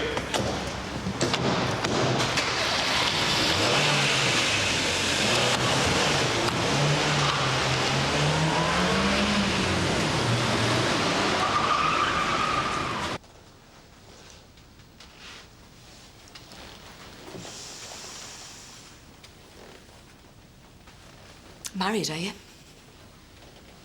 Does your wife know what you do? Well, does she? Does she know you beat women up? Does she know you make people into slaves for money? Told her that, have you? I don't discuss my wife with a horse. Yardnat Banat! Banat Banat! Mr. Ellis, the knife! Stop! That's enough, Mr. Ellis.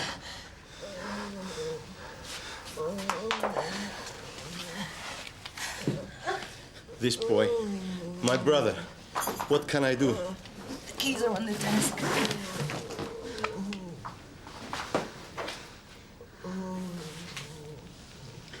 Today, I see the drugs. The first time today. I swear it. On my wife and my children.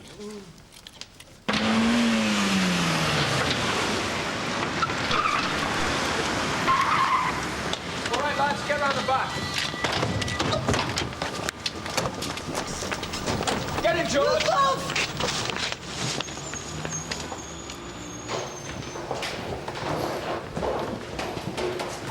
Yes? Gary, we need to get these girls to hospital. All right, this way. Sierra's looking 358. John! Bloody hell, Liz, you have gone freelance. There's one in here needs a bit of attention too, it looks like. Well, Liz, I take it all back.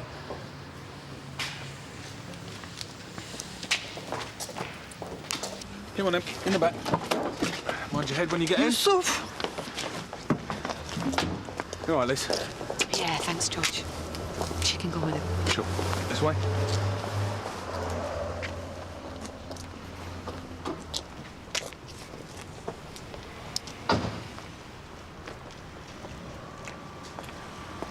Aren't you talking to me now, then? Let's just leave it, shall we, Sarge? OK. Sarge. Mr. Yavas, he helped me out. What happened in there, Liz? How'd you find this place? His wife? How'd you manage that? I appealed to her better nature. What about him? Yeah, well, I tried. But like you said, some people just haven't got one.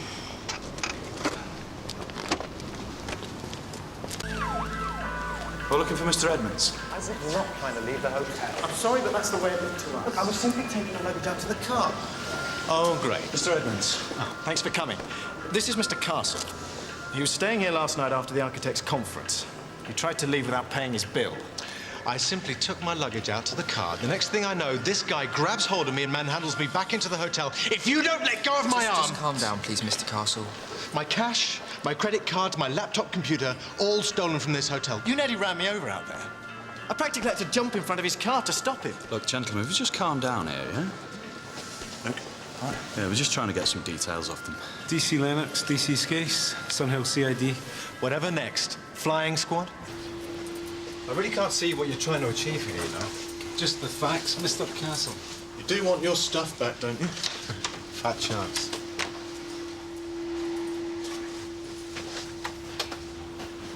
You didn't leave the door open at all, did you? I'm not a complete idiot. Look, I told you what happened. I was in the bar having a drink last night, and obviously somebody got into the room. Maybe it was a member of staff or something. I doubt that, Mr. Castle. How much is your laptop worth? Just over £3,000. But it's got all my work on it. It's irreplaceable. Are you still saying you didn't invite anyone in here? Yes. All right, let's try that again. Did you invite a woman in here last night, Mr. Castle? You're jumping to conclusions. Are we? It's a dirty glass. That's why I didn't use it. Is that right, Mr. Castle? Yes, that's right. Okay. We're going to need credit card details and serial number off the computer. I'll drop them in sometime. Can I go now? Yeah. Oh, and thanks for your cooperation, sir. Mr. Castle, don't forget to settle your bill, will you?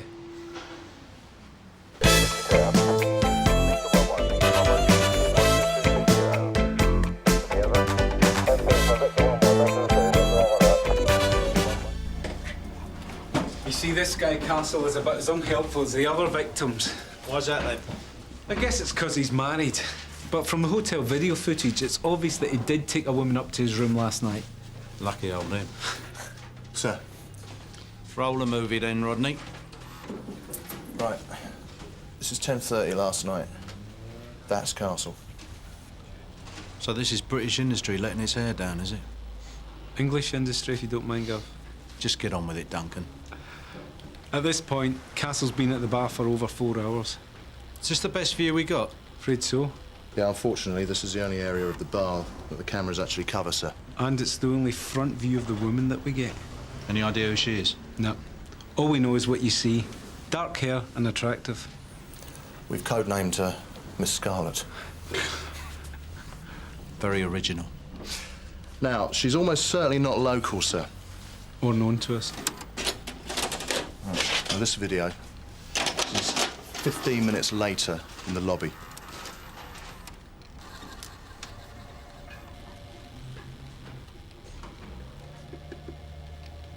Pretty obvious where they're off to. Now, the next morning, Castle claims that his room's been entered and he's had his stuff nicked. So what happened to the girl? Vanished. We've scanned through the CCTV footage, but we can't spot her leaving.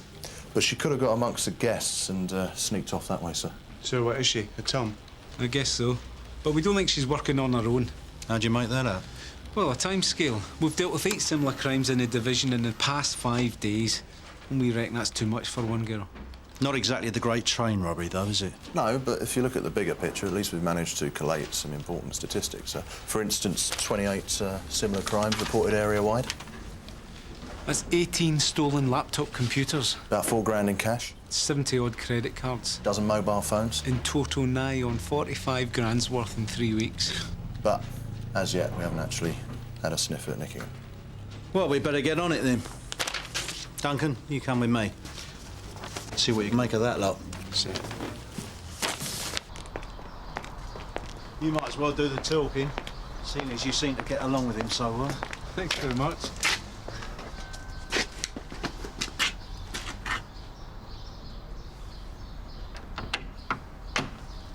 Oh, yeah? Is your daddy home? Mum! Daniel, take Scooby to the kitchen. Sorry to disturb you. Mrs. Castle, is it? Yes. OK, Ruth. I'll deal with this. This is my colleague, Detective Chief Inspector Burnside. I told you I'd drop the information into you. I would like to speak to you again, Mr. Castle. Why? To see if you've remembered that woman that you took up to your hotel room. Look, you can't just come barging in here. All right, you can drop the theatricals. We got it all on videotape. Well, I suppose you'd better come in then. Very kind of you, Mr. Castle. Daniel, out! I told you before about bringing the dog in here. Come on, Dan. Let's go and do some drawing.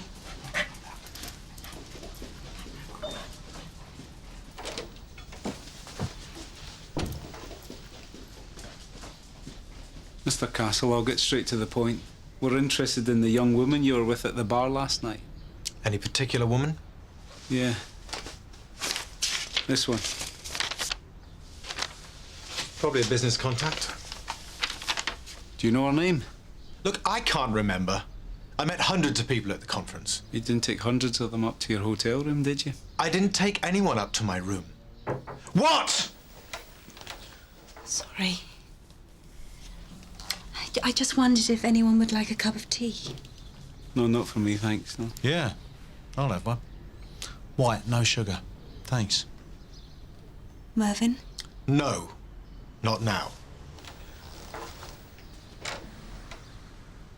Look, I really don't know what you're hoping to achieve by all this. Well, we're not doing this for our benefit, I can assure you.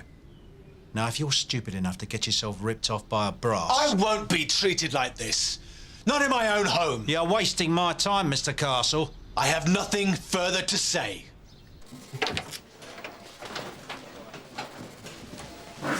Glad to see someone's busy. Yeah, well, let me know if anything turns up, yeah? All right, bye.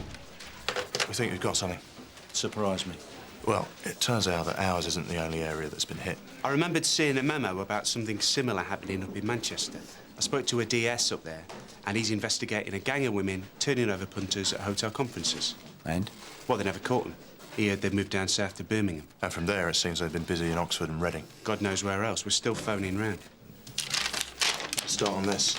That's a request from Thames Valley asking us to get a statement from the bloke who lives in our patch. He had his laptop ripped off at an estate agents conference in Reading. Happened a few weeks ago, but he's only just got back from holiday. Barry Yoxall.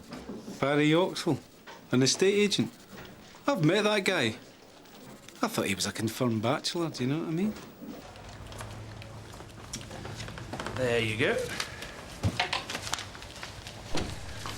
Did you, find an apartment? Yeah, up at Piper's Quay. What, the three-bedroom penthouse with the private mooring? Yeah, that's the one. We didn't take the mooring, though, because we're just too busy to take advantage of it. Well, that's a shame. You'd have doubled your money on it in 5 years. Sorry to butt in, Mr. Yoxall, but we haven't actually come here to discuss D.C. Lennox's living arrangements. Of course, I'm sorry. I understand. We wondered if we'd take a statement from you. Oh, I don't think I can really tell you very much. Well, apart from your laptop, was there anything else stolen?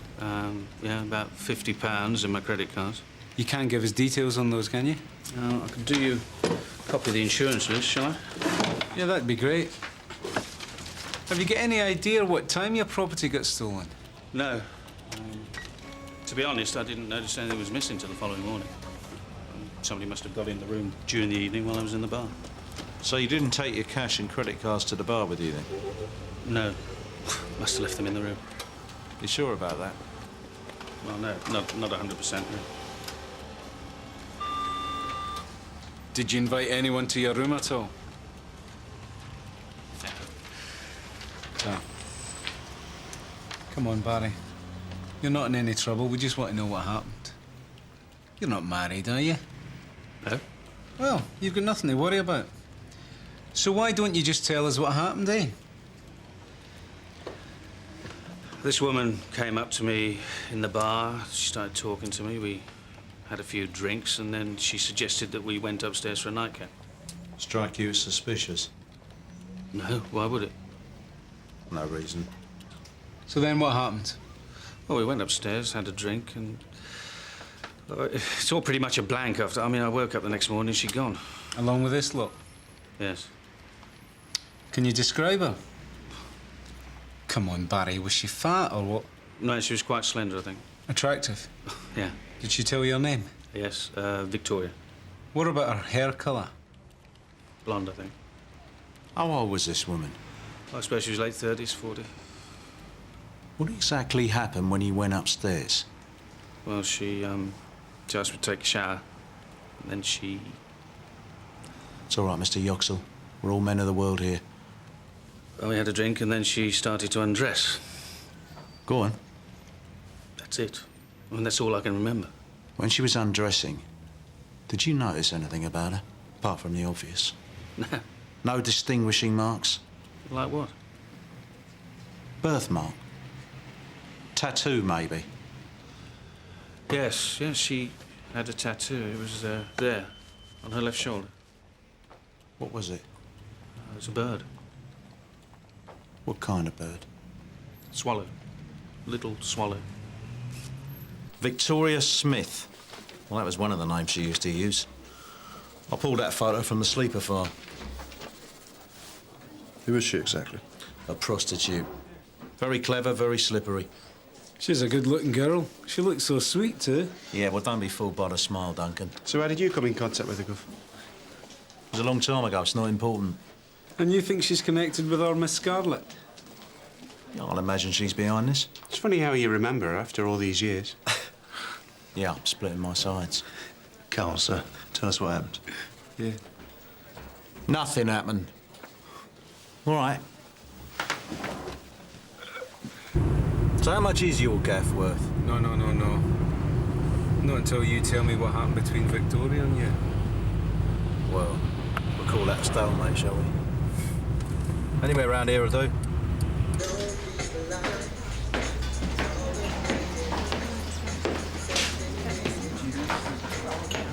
Is there anyone sitting here?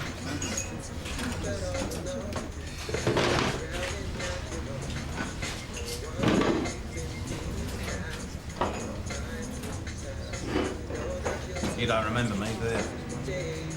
Should I? Well, I expect I've changed a bit. Mind you, they haven't changed the wallpaper in this place, have they, Betty?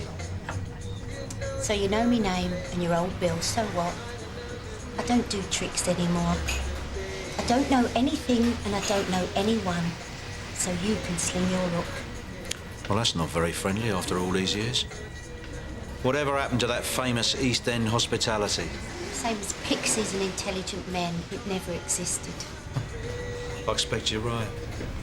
I'm looking for someone. Ain't we all, darling? Victoria Smith. You're a bit out of it, ain't you? Victoria, round here? She went up north years ago. Yeah, well, you know what they say. What goes up must come down. And apparently she has. What do you want her for, anyway? We got some unfinished business. You and about 1,000 other mugs. Well, I might have been a mug once. But I'm a detective chief inspector these days. Hang on. You weren't the copper, the one... Leave it, all right? You were the geezer in the raincoat. Yeah. The one she... It was a long time ago, all right? So, have you seen Victoria recently? No, sorry, love, I haven't. Oh, for God's sake, put it away. I wouldn't charge you even if I knew where she was. Not after what she did to you. This is our prime suspect, commonly known as Victoria Smith. The picture's a bit ancient. Is that when you knew her, sir? I didn't exactly know her. Let's just say our paths crossed once, about the time of this picture. Anyway, we reckon that she and a gang of women, including this one, who we've codenamed Miss Scarlett, have been all over the country and probably netted more than 100 grand's worth of laptops, credit cards and cash. Duncan? The MO on these girls is to chat up our victims in the bar and then lure them upstairs on a bit of a promise. Yeah, but I don't suppose these men are exactly kicking and screaming, are they? Well, you know what us poor weak men are like, Kerry? The girl then asks the man to have a shower. What, and while he's in the shower, she does a runner? Wrong. Well, we're not quite sure how they work it, but I think it's a bit more subtle than that. Anyway, we hope to find out more tonight. There's a conference on at the Rathfern Hotel, and 2 of you will be attending, undercover. What is the conference, Gov? It's the Association of Independent Stationery Suppliers.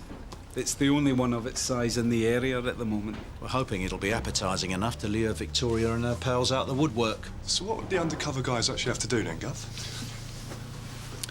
Basically, try and get picked up. What, and actually go up to a room with them? Well, yeah. I mean, we want to see them committing the crime. And then we want to tail them and find out where they're taking the stuff. What, so they'll have to go along with the whole thing, then? What Tom's asking, Gov, is would an officer be expected to get his leg over with one of these women in the line of duty? Yeah, well, of course, that will be up to the individual, but I have to say, if it gets that far, try and talk your way out of it. Mind you, we want to put as much as we can into this, so we can get a result. As the actress said to the policeman. Gov, I'm your man. Sorry, Tom. Me and Duncan have already volunteered. Oh, that ain't fair. Oh, never mind. We've been on a job longer than you, so we get first crack at it, OK? Don't worry, you can always buy the video later. What are you talking about? There's going to be a camera in the room. Yeah, of course there's going to be a camera in the room. I mean, we're mounting an operation here, not an orgy. Not too late to pull out, Rod? Oh, no. No. I'm sure it'll be very educational for you, Tom.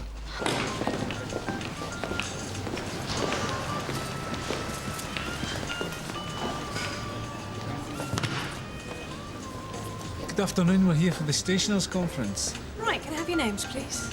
John Lester. Peter Wickham. Okay. There are your room keys and your name tags. Enjoy your stay. Don't worry, we intend to.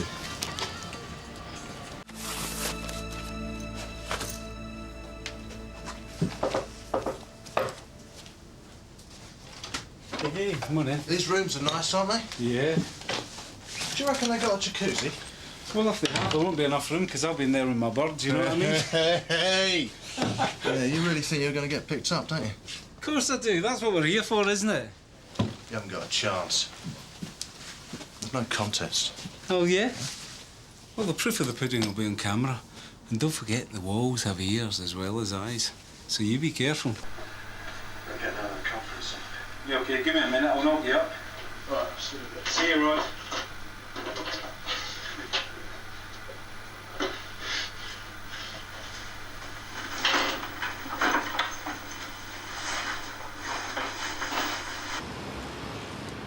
You know, I bet they're having the time of their lives in there. Have you ever been to one of these conferences? And it just remains for me to invite you all to join us for some good food and possibly even a few drinks. Thank you.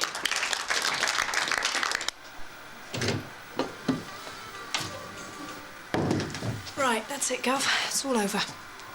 Well, with any luck, this is where the fun begins. Yeah, open your pockets up. Come on. All right, Ron Herschel, Herschel Stationery Supplies, Liverpool. John Lester. This is my colleague, Peter Wickham. How do you do? Very well, thanks. You know, the wife's a couple 100 miles away. So, what company are you lads with? Well, we're a small outlet. Stationery on the move. Oh, that's Southern humour, is it, eh? That was Peter's idea. Do you want a drink? Oh, I'll have a scotch, please. Hey, it's funny. I don't remember seeing you two lads here last year. New company. And a large whiskey. Drinking on duty? Got to relax. Get into the part.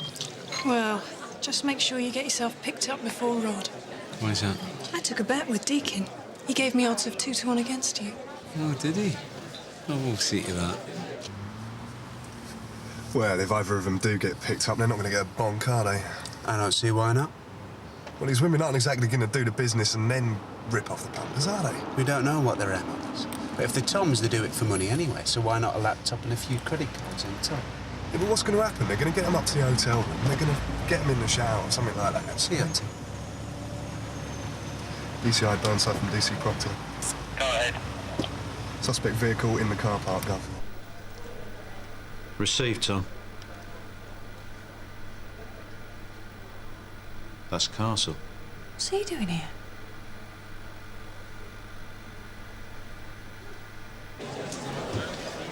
Hello. Geraldine Hobart. Pete Wickham. You with the conference? Yeah. There was a mix-up with the badges. Unfortunately, I didn't get one. Would you like a drink? Thank you, Pete. White wine, please. Please. Sit down. And don't go away. Excuse me. Excuse me. Red wine, white wine. Here, get us another white wine. I think I've scored. You're kidding. You either got it or you haven't, eh? Who is she? Well, she's definitely not your friend, Victoria. I told you, she wasn't a friend. It's not what I've heard. What have you heard? Oh, various rumours. A lesson for you. Never believe rumours. Well, if you told me what really happened, Gov, I wouldn't have to, would I? You got some front, haven't you? You don't ask, you don't find out. Just get out there and try and find out who she is before I put in a complaint for sexual harassment. I do a lot of business around Essex and that way. Paper, envelopes, labels, printer cartridges. You're obviously big in the cartridge department. I supply more than average, yeah. Is that right? Well, if you're looking to enlarge your discounts, you will let me know, won't you? How do you fancy a spot of private negotiation? long as you don't take advantage of me.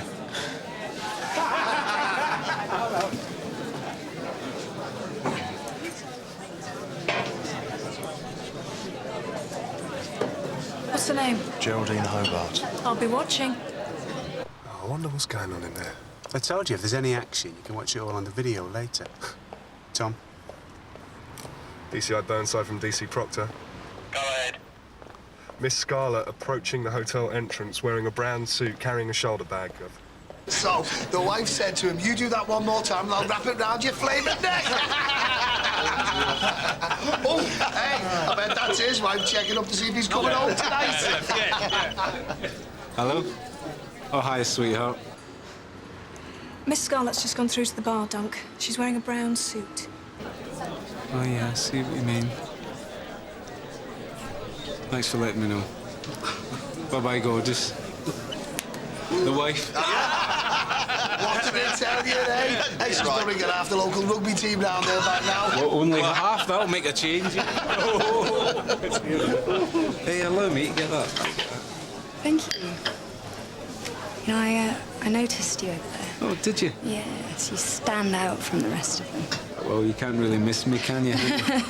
I'm John, by the way. I'm Claudia. Pleased to meet you, Claudia. No, I meant it when I said you stood out. There's something about you. You seem different from the rest of them. Oh, well, I'll let you into a wee secret, Claudia. I'm not the same as them. They're all incredibly dull and boring. And it's obvious that you definitely aren't either of those. Well, exactly. Of course. Yeah.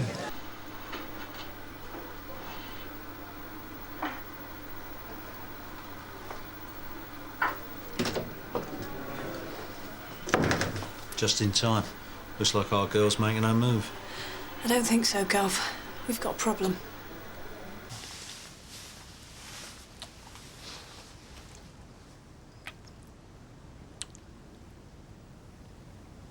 What do you think of the merchandise, then? I think it's absolutely top class. Glad you like it. How about we take a nice hot soapy shower together? Then we can relax. Together? You've done this before, haven't you? Of course I have. What do you take me for?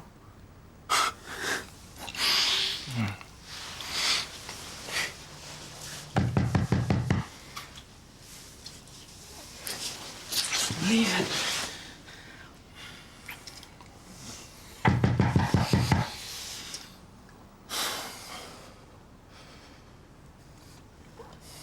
I better get it.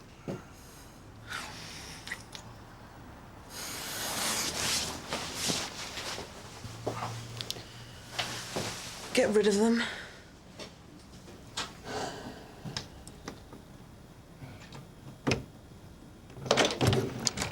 Kerry, what the hell do you want? I'm in the middle of an operation. Yeah, we could see that. So what do you want? I'm sorry, Rod, but Geraldine's not a hooker. I've checked. She's a bona fide saleswoman. Computer stationery. Is this a wind-up? No, it's more of a wind down, actually. Just make your excuses and get rid of her. Now.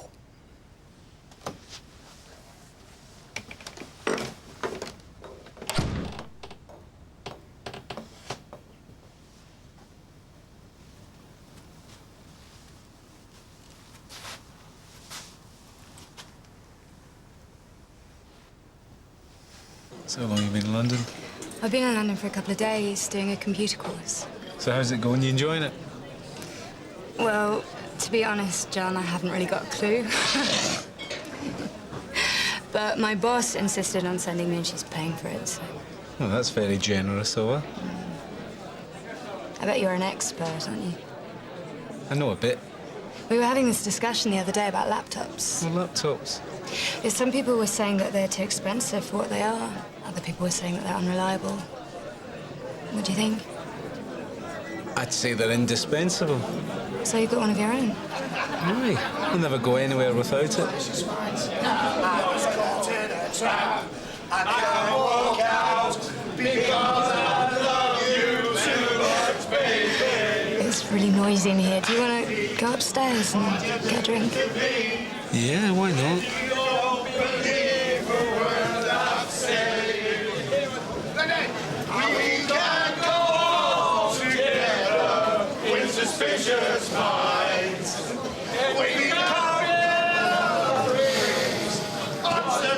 You know why I came up here with you, don't you? Well, you get a thing for sexy Scotsmen? That was your smile. And your sense of humour. I fancied you the minute I saw you. Great. It's true. You're a lovely guy.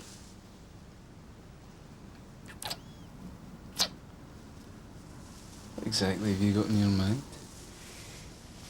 Well, why don't you go and pop in the shower, and when you come out, you'll find out, won't you?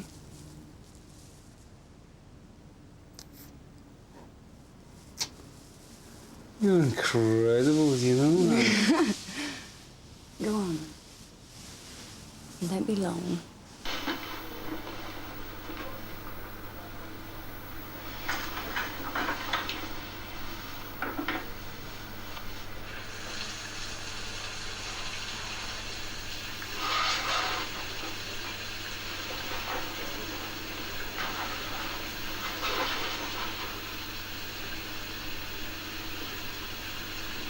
Well, she's certainly taken her time.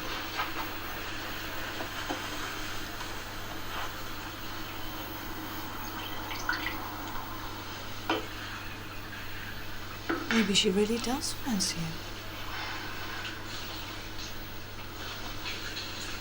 Are you disappointed it isn't Victoria? I wondered how long it'd be before you start banging on about her again. Come on, Gov. What happened between you two? It was a long time ago. Won't go outside these four walls, I promise you. Why are you so interested? You're an interesting bloke, Gov. That's supposed to be a compliment. If you like. Like you say, it was years ago. What difference does it make? Might have been years ago, but I'll never forget it. What did she do? Was it really that bad? Probably the most humiliating experience of my entire life. Why? Was it a sexual thing or something? You breathe a word at this. I wouldn't dare, Gov. I was a rookie DC at the time. Just bought my first raincoat. There was this scam going on.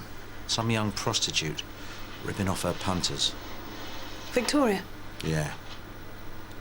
I was undercover in this hotel. Nothing like this. And we didn't have any of these to keep an eye on us. What happened? Well, let's just say I got tied up on the job. How do you mean? Well, that's how she ripped off her clients. She used to promise them kinky sex, then tie them to a bed and nick their wallets. Yeah, we got rescued there. Yeah, about half an hour later. But she'd done a runner by then. Did they catch her? No. Doesn't sound too bad. Yeah, except for the fact when they found me, all I was wearing was my raincoat. Oh.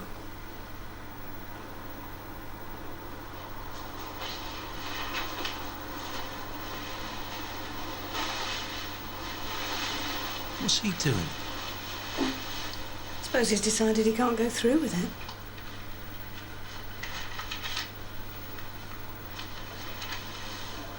All units, stand by.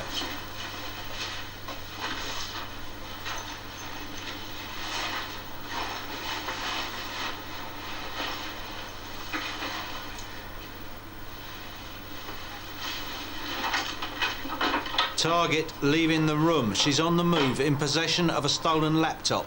Stand by, ready to follow. You better go and check on Duncan. Duncan! Duncan, wake up! What? What is it? What happened in there, Gov? If you mean, did he get his leg over? No, he didn't.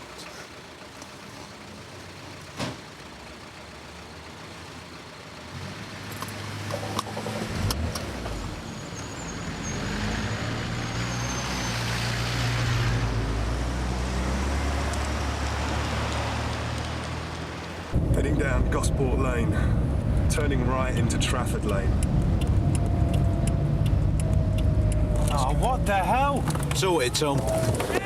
Come go! Get out of here! Shift him.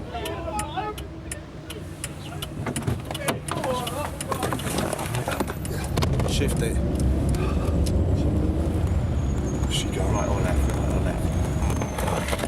Right, yeah. Turning right.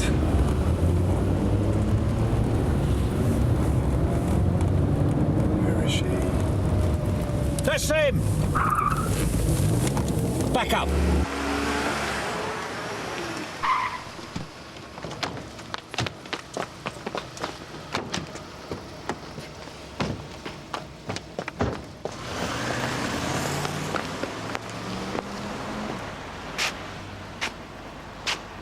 Too slow, Gov. No. She's too quick. The drink that Duncan was given in that hotel room last night contained rohypnol, commonly known as the date rape drug. Taken in large quantities, it knocks you out and keeps you out, as I'm sure Duncan can verify. Aye, it plays havoc with your memory. I can't remember much about last night at all. That's all right, Duncan. We've got it all on video. I think you were caught sleeping on the job, mate. Yeah, well, unfortunately, I haven't had any rohypnol, so I can still remember what a complete waste of time last night was. Well, how was I supposed to know the woman really fancied me, sir? Yeah, well, that must have been a first, Ron. Whatever the excuses, those slags slipped away from under our noses. Now, I want bodies out on that street looking for that car. I want inquiries made into anyone selling bank computers, dodgy prescriptions or knocked-off credit cards. But most of all, I want those tarts found. And I want them nicked. Sierra Oscar 469, receiving? Go ahead, Sarge. Yeah, Polly, the Lambden Park Hotel. Report of an assault. Can you deal? Yeah, on my Sarge.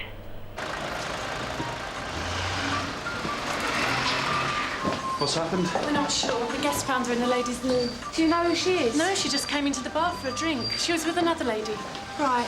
I'll go with her in the ambulance. OK, I'll get some details. Sierra Oscar for 416. Yeah, go ahead, Sam. Yeah, read this assault at the Lambden Park Hotel. Could you notify DCI Burnside? I think he might have an interest in the victim, Sarge. Right, and apparently she's given the hospital some phony address in Liverpool. And the ward sister definitely won't let us talk to her, Gov. Stay here.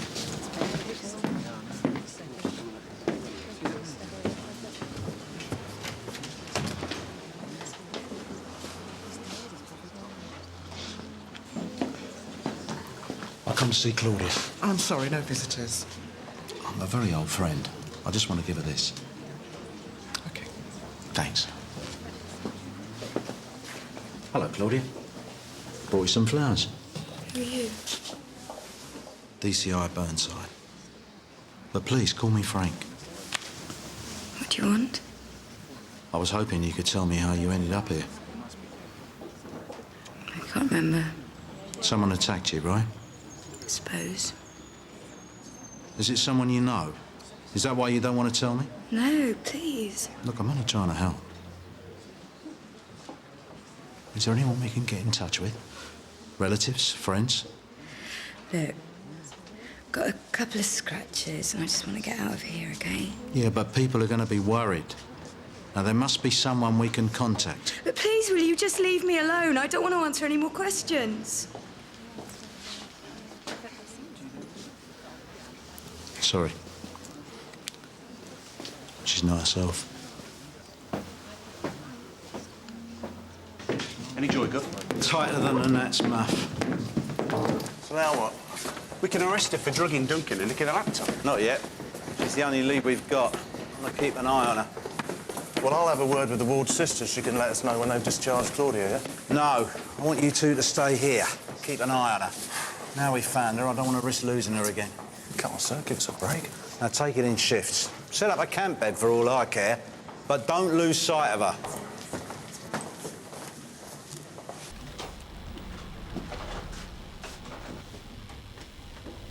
Any luck with Claudia, Gov? No comment. We might have something here.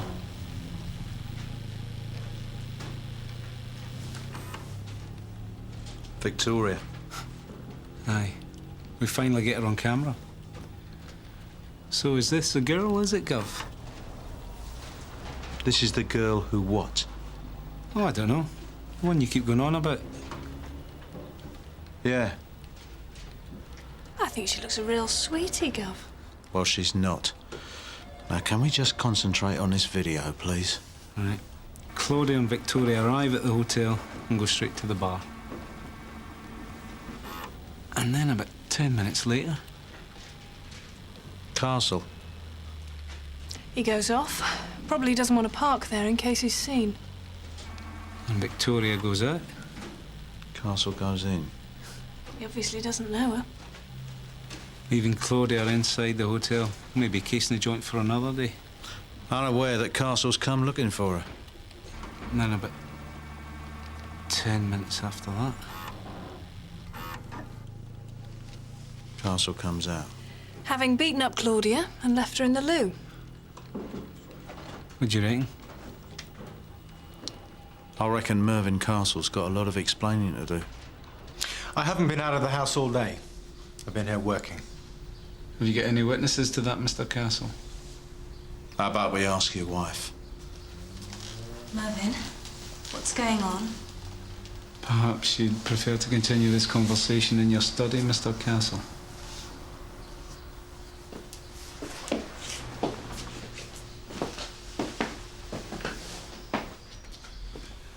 It's a bit of a mess, I'm afraid.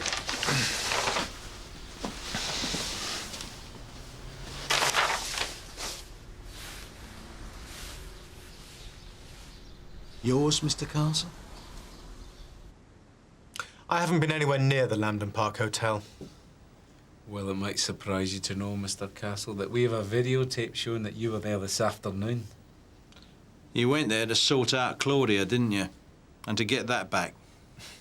This is all supposition. Yeah? Well, why don't we go back and ask your wife if she can tell us where you were this afternoon and how you managed to get yourself mixed up with a prostitute? Look, she knows nothing about any of this. Well, she soon will. If I tell you what happened, can I have your word that that'll be the end of the matter? Look, Mr. Castle, you came here on your own free will. There are no tape recorders, no formal record. OK. But I don't want this to go any further. I was looking for Claudia today. The night I got ripped off, I saw her getting out of a silver grey Mercedes. And you've been cruising the hotel car parks looking for it ever since? Yes. For God's sake, this computer's got months of work on it. I mean, apart from the fact that I was going to have to fork out £3,000 to replace it, I wasn't going to let some scrubber rip me off. So you went to the hotel? Well, she said she didn't know where it was. I mean, I even threatened to bring in you lot. Well, that would have been a wise move, Mr. Castle. Instead of which you decided to give her a whack. No. She was trying to get away. We had a bit of a struggle. I don't know what happened. I think she slipped over and banged her head on the sink. Was that the same sink that punched her in the face? I didn't hit her. OK, fair enough. So how did you get your laptop back? She gave me an address. Was this before or after she fell over? Go on. Well, there was a woman there. What did she look like? Blonde, 40-ish, very attractive. Did she fall over and all? No. Actually, she was very shocked that I hadn't brought in the police. I bet she was. She had about a dozen laptops there, all piled up in the wardrobe. I know where it is. I can tell you the address. Well, that's very kind of you, Mr. Castle. It's flat 13, Cramden Court, Marsh Terrace. Marsh Terrace. Thank you very much, Mr. Castle. OK, well, if that's all. You are joking. But I thought... You thought you could take the law into your own hands? Go around beating people up? This is Sunhill, pal, not Sicily. I just up and left.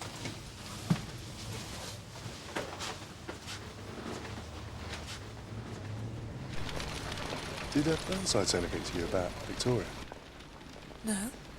There's got to be some juicy gossip there somewhere. Do you think he was knocking her off? I don't know, Tom, and I don't care. Rod reckons that... Look, just shut up about it, will you? Here they come. DCI Burnside from DC Homes. Receiving. Go ahead. Target's getting into a black cab. And And they're heading off towards St Hugh's Avenue.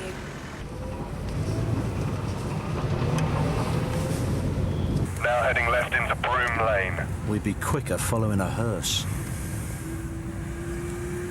Taking a left into Wells Avenue.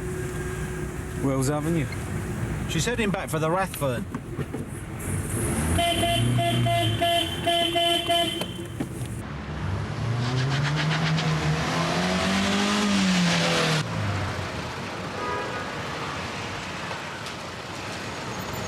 How's she doing coming back? Probably having another conference. It's like bees round a honey pot, isn't it?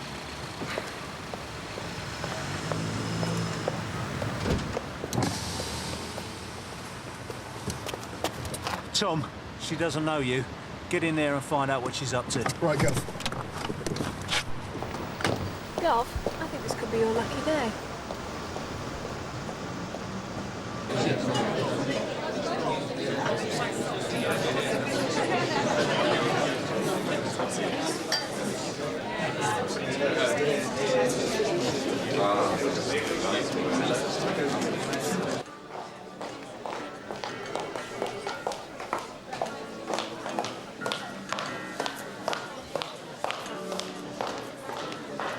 She's leaving, Gov.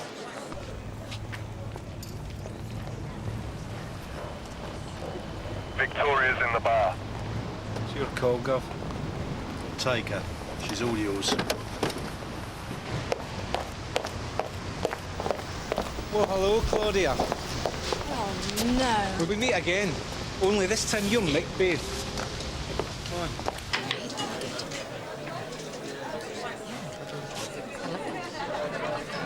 Scotch. Large one, please.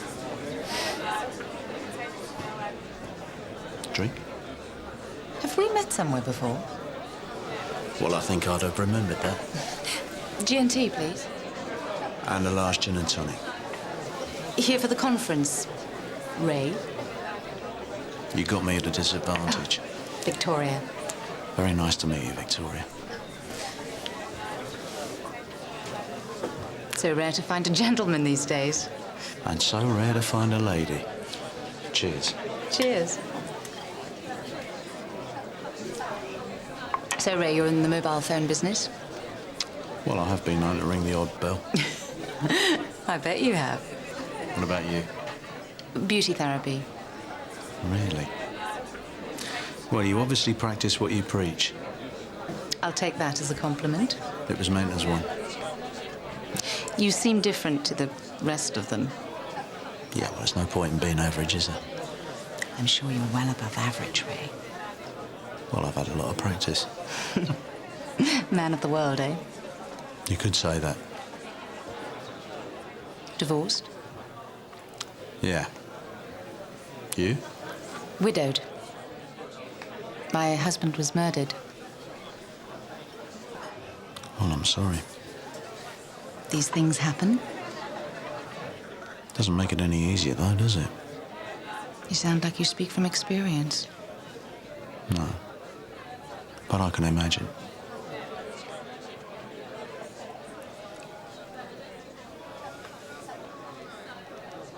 Listen, how do you fancy a nightcap? That I would love.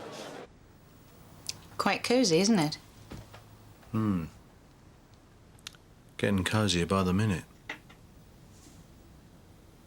Top up? No, thanks.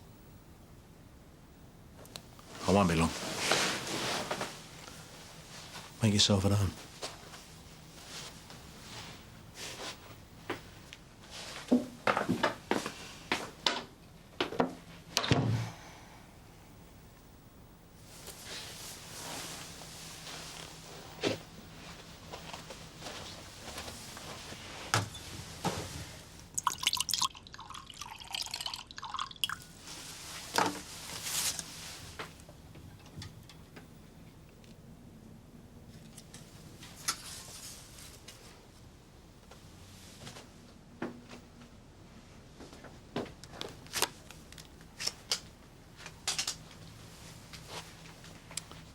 Well, Victoria.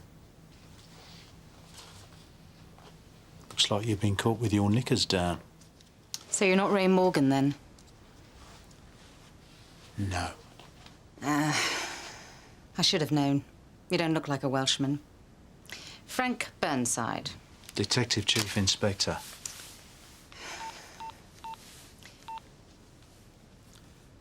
Duncan. Those two in the bar, nick 'em. No. No, I can take care of Victoria.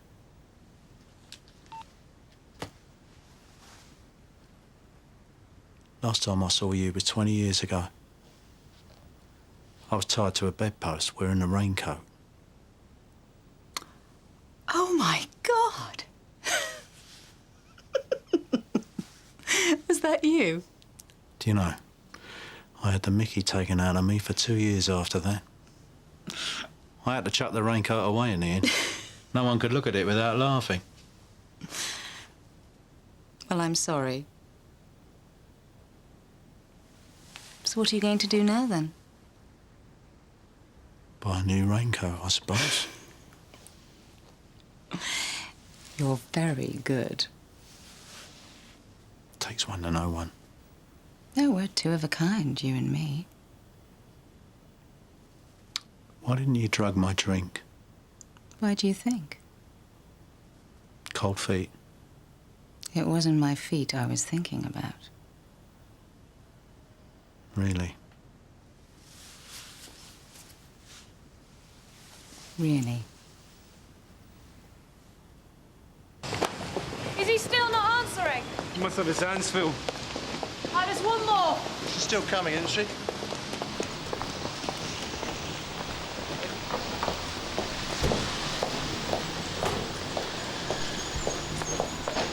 I've been trying to call you, Gov. Yeah, I've got a flat battery. I wouldn't say that. That is your car, isn't it? Yes. Can you open it?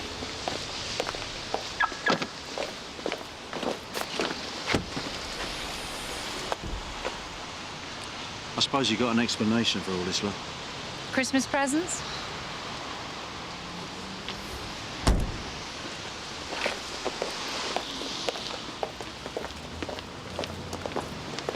I'll go with the prisoners, Gov.